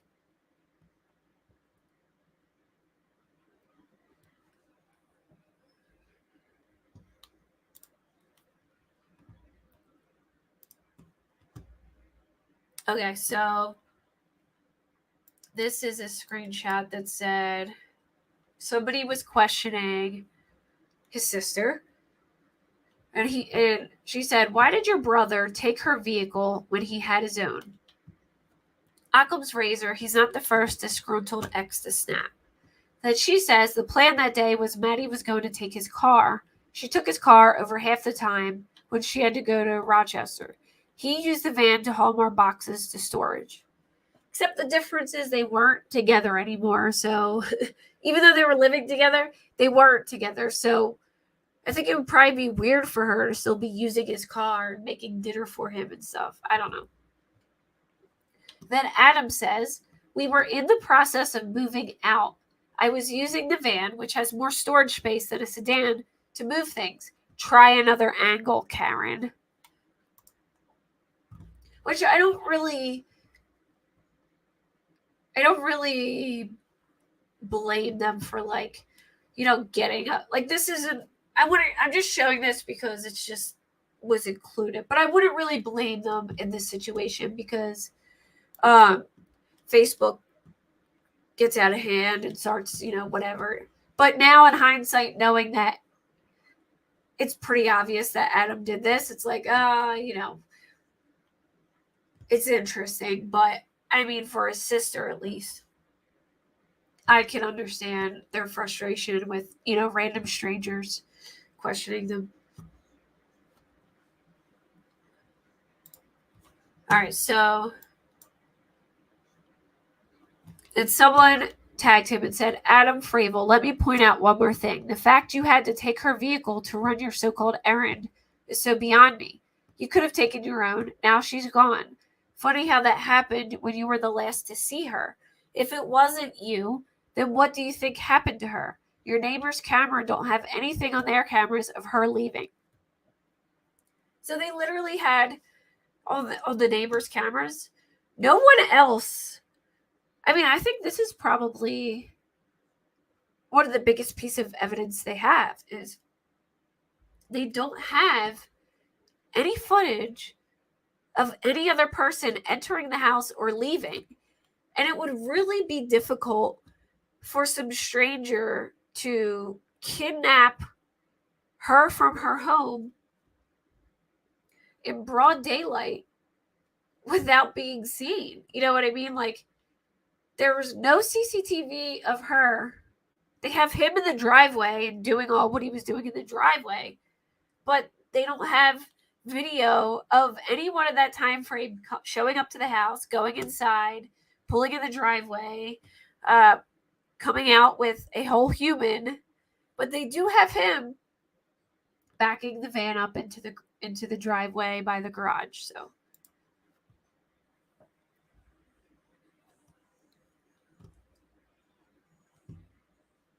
So she says your neighbor's cameras don't have anything on their cameras of her leaving. And then this lady says, "Adam, very strange demeanor to have when the mother of your children is missing.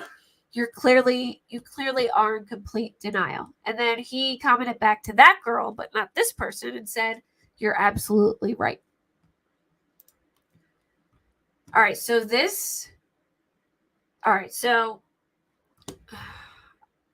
there was a couple posts on Richard's Facebook, and this person was in the comment section, bantering along with them about the family. So when Adam was arrested, people were angry because they had seen they basically went to all the people who were talking about her and started commenting in their comment section and saying, like, "Hey, you see now that he's arrested. Do you have anything to say now? Like, you should apologize. You were talking shit on the family and saying horrible things." So, people, they received some backlash and people started, flooding. Not really bad, like probably like 6 or 7 people started going on their Facebooks and kind of giving them a hard time. So this person was one of them. And this is after Adam was arrested. And in response to the people on Facebook, coming at her for talking about the family. And she said, "The amount of trolls on Facebook is astonishing." And then Adam's sister said, I think it's their full-time job. And then somebody commented and said, seemed like it was your full-time job to torment a victim's family, defend a murderer, and play victim with the rest of your family.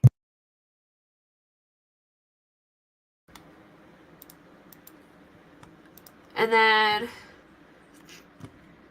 she commented back, torment a victim's family? I've never talked to David, Megan, nor Krista, so stop making false accusations. Which she may have never spoke to them, but she did go from comment section to comment section saying that she thinks the cartel did it, that, Madeline was bipolar and off their meds. She said, so one of the family members said that they were doing it for all the money, that they were money hungry. So she was going around kind of like, publicly saying things. And so even though she may have not been talking to them directly, she was, not being very respectful of them for what they were going through, All right, so then I don't know, I don't really know the context of this, but Ryan, Adam's brother, said the prior night a message was caught on her phone, quote unquote, if anything happens, blame Adam. Yet this is not anything to investigate, according to Winona PD. So they're saying that, I guess, Maddie texted someone and said, if anything happens, blame Adam. So they're trying to say, like, she was trying to set Adam up. But she was probably saying, like, if anything happens to me, it was Adam. But they're trying to, like, twist it and say, like, if anything happens to her, say Adam did it and, like, frame him, Like, that's what they're trying to make it look like. And then this person said, look at Teresa's page. She's a Fravel. She is related to the children of father. Why don't your attorneys make a statement? I don't know if they answered to this. Hold on. All right, I showed that.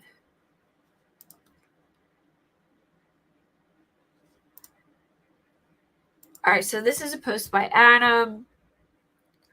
All this stuff is deleted now, I think, unless he just has it private. But it says, if anyone has seen Madeline since 10 a.m. Friday, please contact Winona PD, me, or any of her family members. I see lots of misinformation already being posted. Maddie was home with me from 8 to 10:30, which is when I left to do errands. And here's another thing. She was supposed to be in work at 9. So why was she with you till 10:30? When I returned an hour-ish later, she was gone. Please help me find the mom to our 2 beautiful kids. Like, what, like he did it and he's posting on Facebook trying to act like he's so worried about her. He allegedly did it. Well, he definitely abused her, so there's that. All right, so this is family saying, I'm heading over to Viroqua and start searching around those remote cabin areas. And then she says, wait for me. And then he says, pick up full and ready. And then he says, only makes sense when her family's flying friend that circles us every day lands there every other day, taking supplies. So I don't know if he's implying that, like, her family's friend is doing shady stuff, so now they need to go there and search. Like, he's going to go search over there because her family's flying friend, I guess the guy has a plane or something, that circles us every day, lands there every other day, taking supplies. And then Ryan says, doesn't everyone have an incinerator in their backyards? Like, totally. And then Richard's sister says, I really feel for you guys. What little I hear, it's totally absurd. Then his dad said, according to the last video, I should be picked up by the end of the day for helping hide a body and moving it every day. Wow. Then she says, I know, it's really getting ridiculous. So that people believe the video, better build a quick shed with paint cans on the hill in plain sight. Somebody seriously needs to check that place out by Viroqua. That'll be our next place to look. To anyone following along, I am not by any means insinuating that Maddie missing is funny. I need some type of humor every day from the absurd accusations. Then he says, I'm heading over to Viraquat to start searching. Yeah, that was like the other part to the one I showed. And then Adam posts this on her page. There are many things I'd love to say to you, Maddie, but today I wish you were here to help finish the garden we started, which you enjoyed so much. We planted special flowers for you this year. Not an hour goes by without you on my mind. I love you.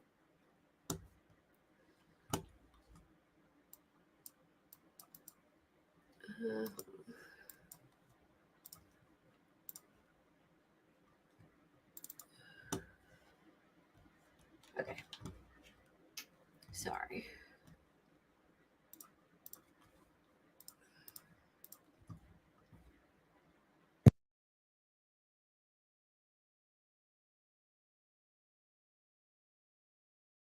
So I don't know who put this, but it says co-parenting. Children need a home with two loving parents. Also a reminder to people who have children without being married. Apparently a father has no custodial rights, and a woman has no inheritance rights if something happens to him and is not eligible for Social Security benefits. And then Richard, his dad, says, just what negative comments have I stated about Maddie? We loved her like a daughter, and my kids are not sick in the head, as you say. You don't even know this family.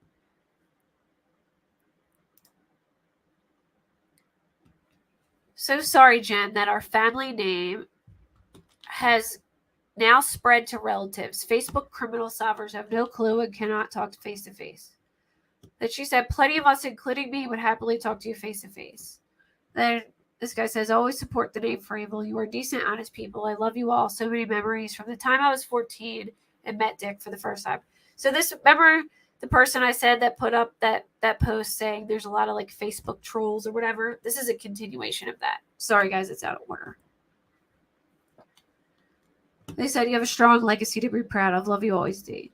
And then someone commented said, so strangling a woman is decent and honest. I wonder how you think that if it was your daughter.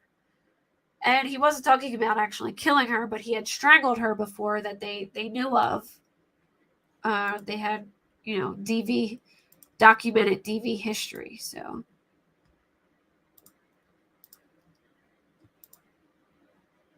And then this one. So this person says, Alfreda coming on her personal page and commented like this is completely inappropriate. Have some compassion either way. Teresa, his sister, is innocent and doesn't deserve this. And Richard says, thank you to the ones standing up for our family. Both sides are hurting. Be respectful to others. That's rich. That's rich. He's saying be respectful to others.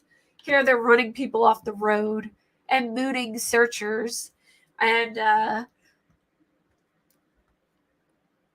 ruining their searching plans by getting them shut down by lying and saying that they'll be harassed. Like, I get it. That, like, I understand the frustration with people on Facebook because it does get out of hand. People will start just messaging you, commenting on your stuff, trolling you, saying that you have this or that you don't, or you were here or there and you weren't, there's a lot of speculation that goes on. I get it. I understand that, it's frustrating about that. And I agree about that. But I don't agree with lying and making up fake stories to, send people in different directions. I don't agree with harassing searchers trying to find somebody who's missing or mooning them or making a joke out of it, like saying that they're money hungry and that's all they care about. The family is money hungry, things like that. And they said a lot of horrible things online, but I can agree that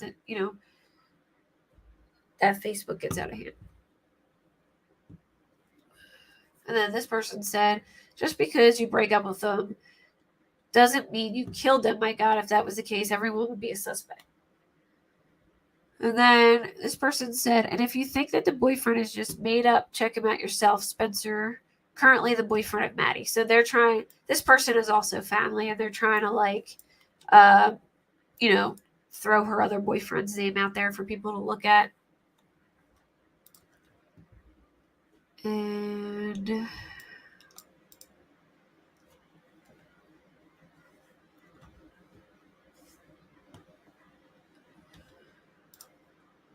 oh, I read that already. All right, hold on. I'm going to show a few more things. Let me stop this.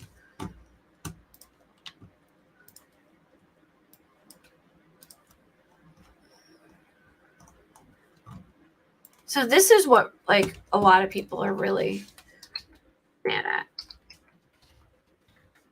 This really set people off, and this is all right. So this is Adam's dad's Facebook. Yeah, they do get out of hand. It is crazy. So I can understand that. I can understand their frustration with that, but I don't understand the attack on the family, making up, fake wild, saying they were saying that her dad had just got back from a Mexican vacation, and they believed that he was hiding her in Mexico and trying to frame Adam because he hated him. He was like, oh yeah, he finally got what he wanted, Adam out of her life, and he just got back from this Mexican vacation. So they were implying that her dad purposely hid her in Mexico and framed Adam to get them away from each other. That's just crazy. You know what I mean? That's disrespectful. While this man is missing his daughter and frantically searching for her and going through the worst time in his life, and you're accusing him of hiding her in Mexico and framing your son because he doesn't like him. Also, they said that it was probably the cartel. Just all right. So this is kind of what pissed a lot of people off. They are having a benefit for the grandkids, or for Maddie's kids, which would be Richard's grandkids, to raise money to help take care of them and pay for things, And Richard posts on Facebook, "We, the grandparents of Ellie and Noah, were looking forward to this event." And I get it, you're their family, but this is an event that her family organized, and it would be very weird to have them there and uncomfortable. And they didn't help search for her at all. They didn't come to any other fundraisers or prayer services. So they had shown up to those things, maybe they would have been invited, but they didn't. And now all of a sudden they wanted to go to this benefit after they had already been online saying all kinds of stuff. And their son is, even though it really wasn't announced, it was pretty obvious based on how Ellie talked during the press conference that their son was the number one suspect. So, and they want to hand over the kids' belongings. So why would anyone want them there? I would be scared to have them there. Not only that, but there's going to be a bunch of people who were searching for her. That this family was intimidating and chasing them and mooning them, and now they want to go all hang out at this benefit together? No way. And I mean, really, was he looking forward to going to it, or he's just, starting trouble?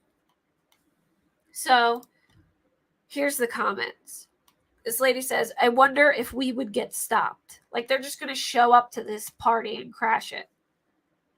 He says, "Good question." She says, "How could they possibly know every person related to Adam? I mean, Lord. No, he's got tons of extended family." And then he says, "They just cut their attendance by 30%.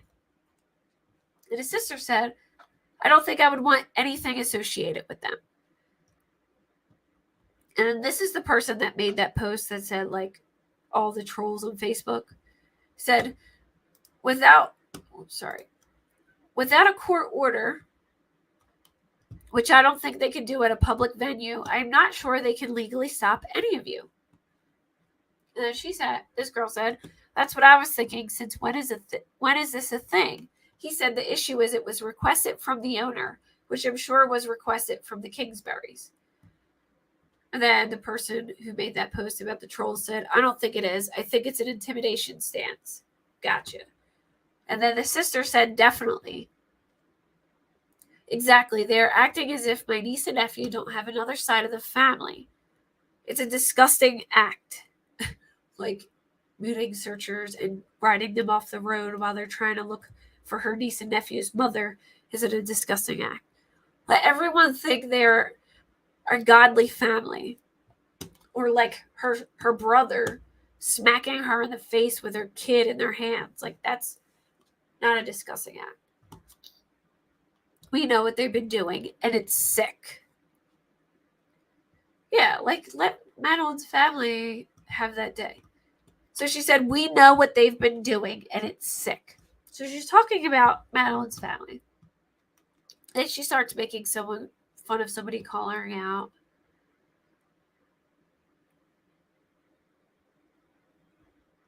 And then Richard's sister says they are just after the money. They're raising money for the kids. She said they're after the money. And then this person says, as much as I want Maddie to be found for everyone's sake, especially Ellie and Noah, I really hope this is not the case. That would be so wrong, although people do pull things like this nowadays, but I keep praying for a good outcome. This is so wrong. Continued prayers for answers. And then he keeps posting things like this, like rumors are carried by haters, spread by fools, and accepted by idiots. Except that these aren't just rumors, they're things backed up by evidence and facts, but okay. So then they said, oh, I've heard all sorts of things about you guys. My favorite is the pig farm and the incinerator you have. I have pigs and goats and horses. And he says it's horrible what they are putting us through. Always here for you all. Continuing Fravel's family battle. And he keeps putting songs about God and worship and fights and stuff. Keep fighting. This is how Fravel's fight this battle. Father of Madeline Kingsbury children says he didn't have anything to do with her disappearance. This is the article where he made a statement with his lawyer saying he's not involved.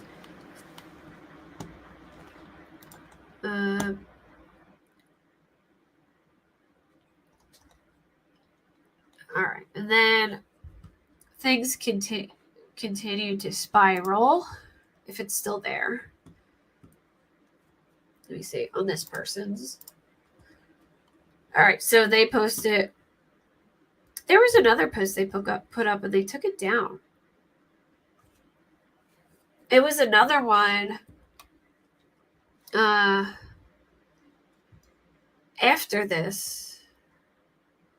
I think I took a screenshot of it on my phone, but I forget what it is. But there was another post and it's deleted now. I'm almost positive. They said the amount of trolls on Facebook is astonishing. And then the sister said, I think it's their full-time job. And then this person says, seemed like it was your full-time job to torment a victim's family. She said, torment a victim's family. I showed you guys this. Your comments are everywhere. You didn't think they saw it. You didn't think friends saw it. Since you're back to talking, let's hear this truth you so loudly spoke about. Kind of like those false statements you made about your brother's innocence. She said, you don't deserve my time. Trolling someone else's page. You coming onto Jen's page is outright disrespectful. Then she said, as if you have any place talking about disrespect. Same for Jen. Funny how no one deserves your time, but now you couldn't shut your mouth for nearly 70 days. And then she shares the screenshots of them talking crap on the dads. This person says, making disparaging social media posts that are public is no better than tormenting them in person. And then this person who did the post said, "Idly, I haven't spoken in a long while until I said there would be a live feed. I've been made popular by screenshots that have been shared more than I've even commented. Thank you. People have asked me things now. You have it. I would have said then, had anyone cared to ask me. I never wanted her to be dead." I do think this person just got kind of like she was like sticking up for them, but she didn't really say anything too bad, and I think she kind of got like lumped in. You know what I mean? And I do feel bad for her because I don't think she said anything terribly bad, and she kind of got like lumped in. And then she said, "Yet you something with the family of one in jail on suspicion of murder, seeing how you can disregard her family's wishes to go where they aren't welcome. You enabled their behavior and their complete and utter disrespect," which she did, but still, she wasn't as bad as the other ones. Did you say her family was all for the money, that she was probably in Mexico and her dad was involved? Or this? I think he was talking to the sister. I wonder if I missed any, because I had on most relevant. All right. Yeah, I'm pretty sure a post is removed. I'll have to go back and look. All right, and then one more thing. The sister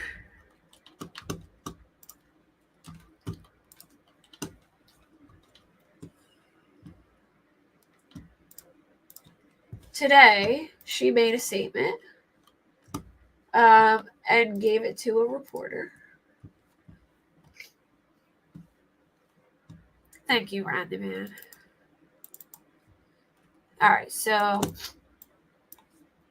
this is, oh, wait, why did it show up? Oh, hold on.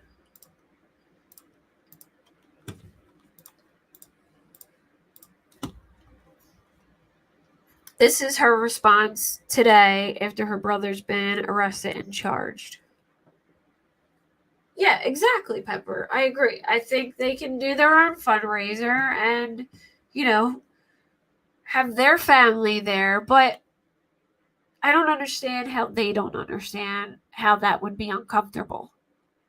Knowing that, their family knows there's been a history of abuse and stuff like that. I wouldn't, it would be uncomfortable for me, especially about, them treating, like scaring the searchers and stuff. That would make me very upset that they were hindering anything. Like, if my daughter was missing and there was hundreds of people out taking time out of their lives to go search for my daughter, I would be appreciative of every single body out there.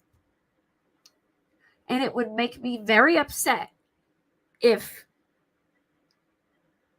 the father of my daughter's kids and their family were harassing people that were looking for my daughter and scaring them away, mooning them, and making this like some funny joke when it is one of the most serious situations anyone can ever deal with.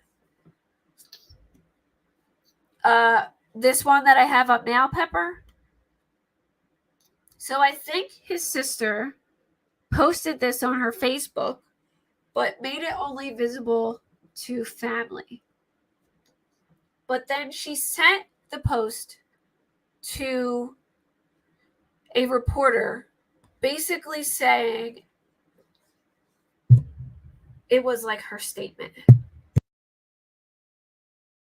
Or I guess the reporter asked if she had a comment, and this is what she gave them. She said, "A criminal charge is merely an accusation. All persons charged with a crime are presumed innocent until proven guilty in the court of law," which I completely agree with. But even if he didn't kill her, but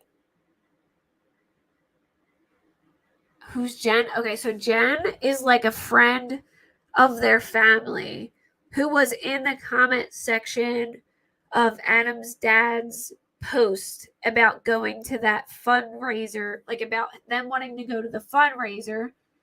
And she was basically saying, like, oh, you can, like, they legally can't stop you from going if you want to go. And, like, basically saying that they should go and they, like, agreeing with them. So then people got upset because she was joining in on the shit talk with the family. So they went to her page because the shit talk was before Adam was arrested. Then once Adam was arrested, a bunch of people flooded to her page and started posting his mugshot and saying, well, like, what do you have to say now? So then she made a post saying, like, the amount of trolls is crazy. And that's when they started arguing there. But this is his sister now, and this is her post. So she's saying all persons charged with a crime are presumed innocent until proven guilty in the court of law, which is 100% true. But I think their evidence is strong, and not only do they have strong evidence, but they have a documented history of abuse, witnesses to that abuse. And they have him. I mean, it's a pretty damning case when you have this man backing into the garage, her disappearing, no video of her ever leaving her home or anyone else arriving and leaving. So there's no other way she really could have gotten out of there. And then him just happening to drive to the exact area where her body was found and admitted to turning around there and then driving back. I mean, this is a very open and shut case, in my opinion. And yes, he's innocent until proven guilty in a court of law. But I mean, I don't know how you could read that affidavit and see how he spoke to her and her saying that he hurt her and them friends saying that he hit her and she had bruises and them not being disgusted by that.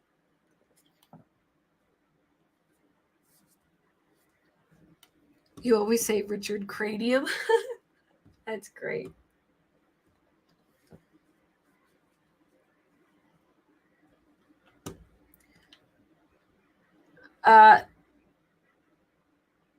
Teresa, I don't know if she's young. I don't know if he has another sister.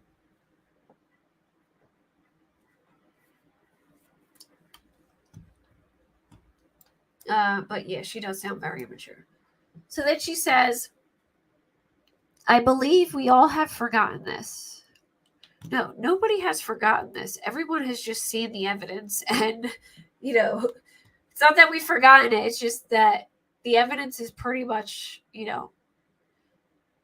pretty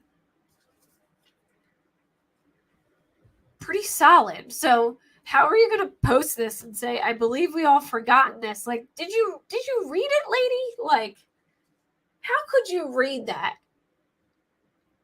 People are so quick to judge. How are people so quick to judge when people have seen in the affidavit this woman saying, don't ever hit me in front of my kids again? And then he says, you'll adjust or something like that. Like how he spoke to her and what he did to her. And she's saying people are so quick to judge. That's not quick to judge. That's a normal reaction to what they like. You know what I'm saying? That's a normal reaction. That's not quick to judge. That's like there's evidence that he was abusive and people are mad.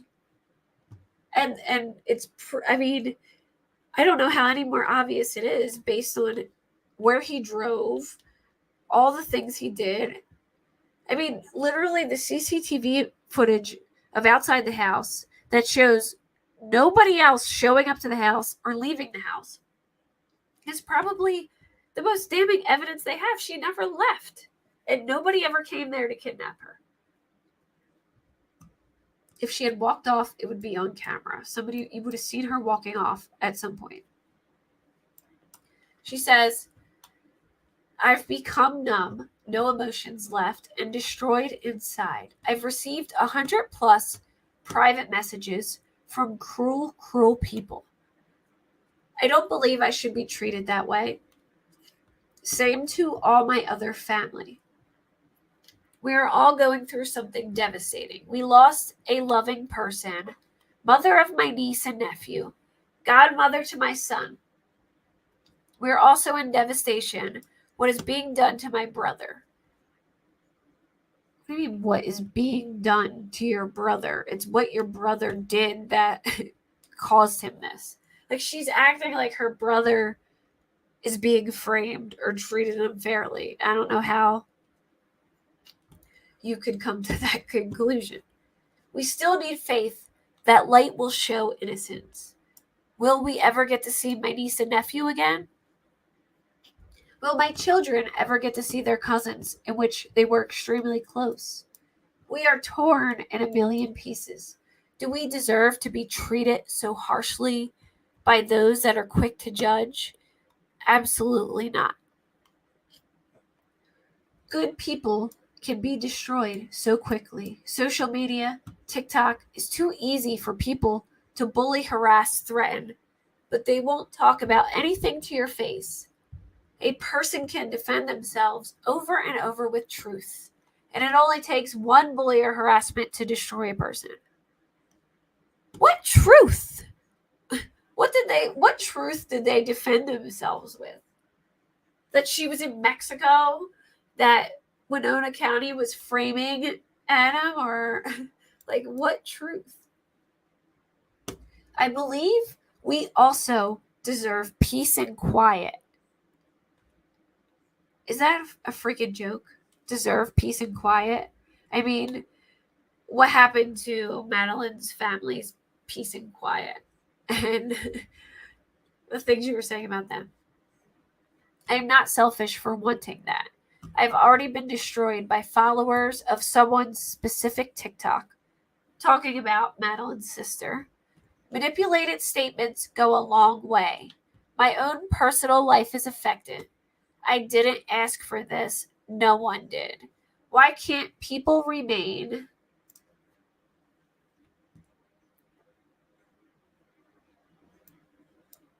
neutral until everything is proven first? I respectfully ask, please give my family and extended family peace and refrain from harassment. I love you, Maddie. R.I.P. We will always and forever cherish your memories. Now, here's what bothers me about this. Not one time did she say, I'm sorry. I'm sorry for your loss. I'm sorry if we said some things that hurt your feelings. It was just we, me, us, like, no acknowledgement of Maddie's family or anything like that.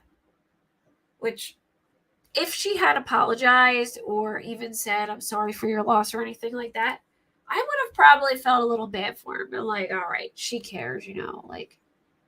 But no, she didn't say anything like that. I don't know if I showed this, but this is a tweet saying, interesting tidbit for the prosecution. During this investigation, Fravel has mocked police, which was, they took his phone and confiscated it, and he asked the police, well, how am I going to watch my midget porn now? Like, it's some joke. He exposed himself to police, and he mooned searchers and family,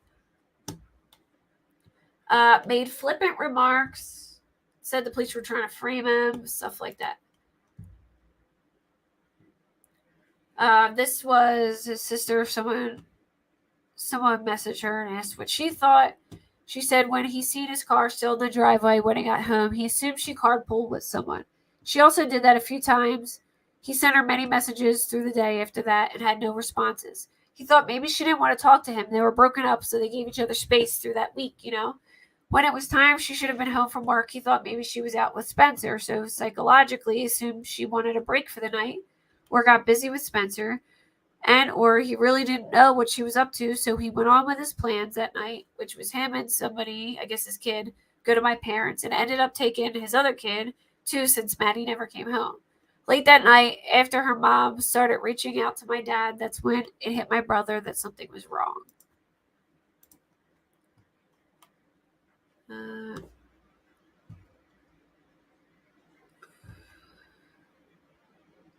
didn't know that. Listen to this. She said, Adam Fravel, so miraculously, you were moving things to a storage unit, and a couple days later, one burned down. Did he burn it down, or was that just a coincidence? He said, is that what you did with her body then? When are you going to crack and tell us where she is? He said, miraculously, it wasn't a storage unit we were renting. How miraculous. You're quite the detective. Oh, okay.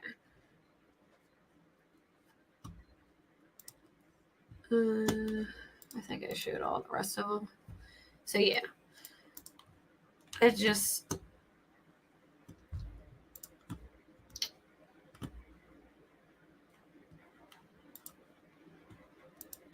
Yeah, I think it was premeditated, though. Like, I think it was premeditated, but I just don't think they have enough to... I don't know. I'm not sure. Nina, I don't know. I know they sent the video of him, like, stalking them and riding along the car and staring at them.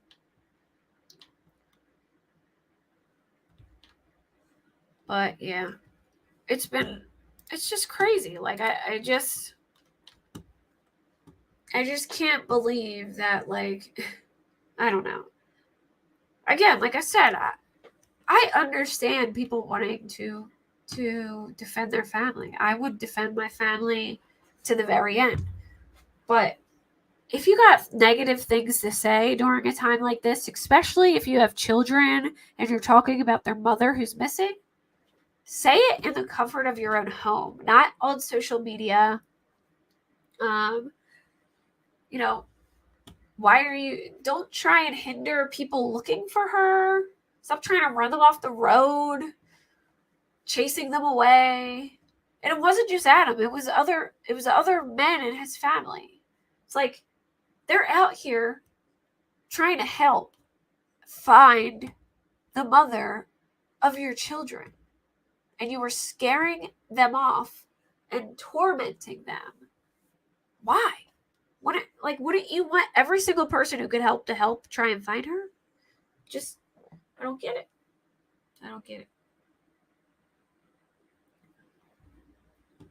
But I'm gonna hop off. My voice hurts because I talk so long. But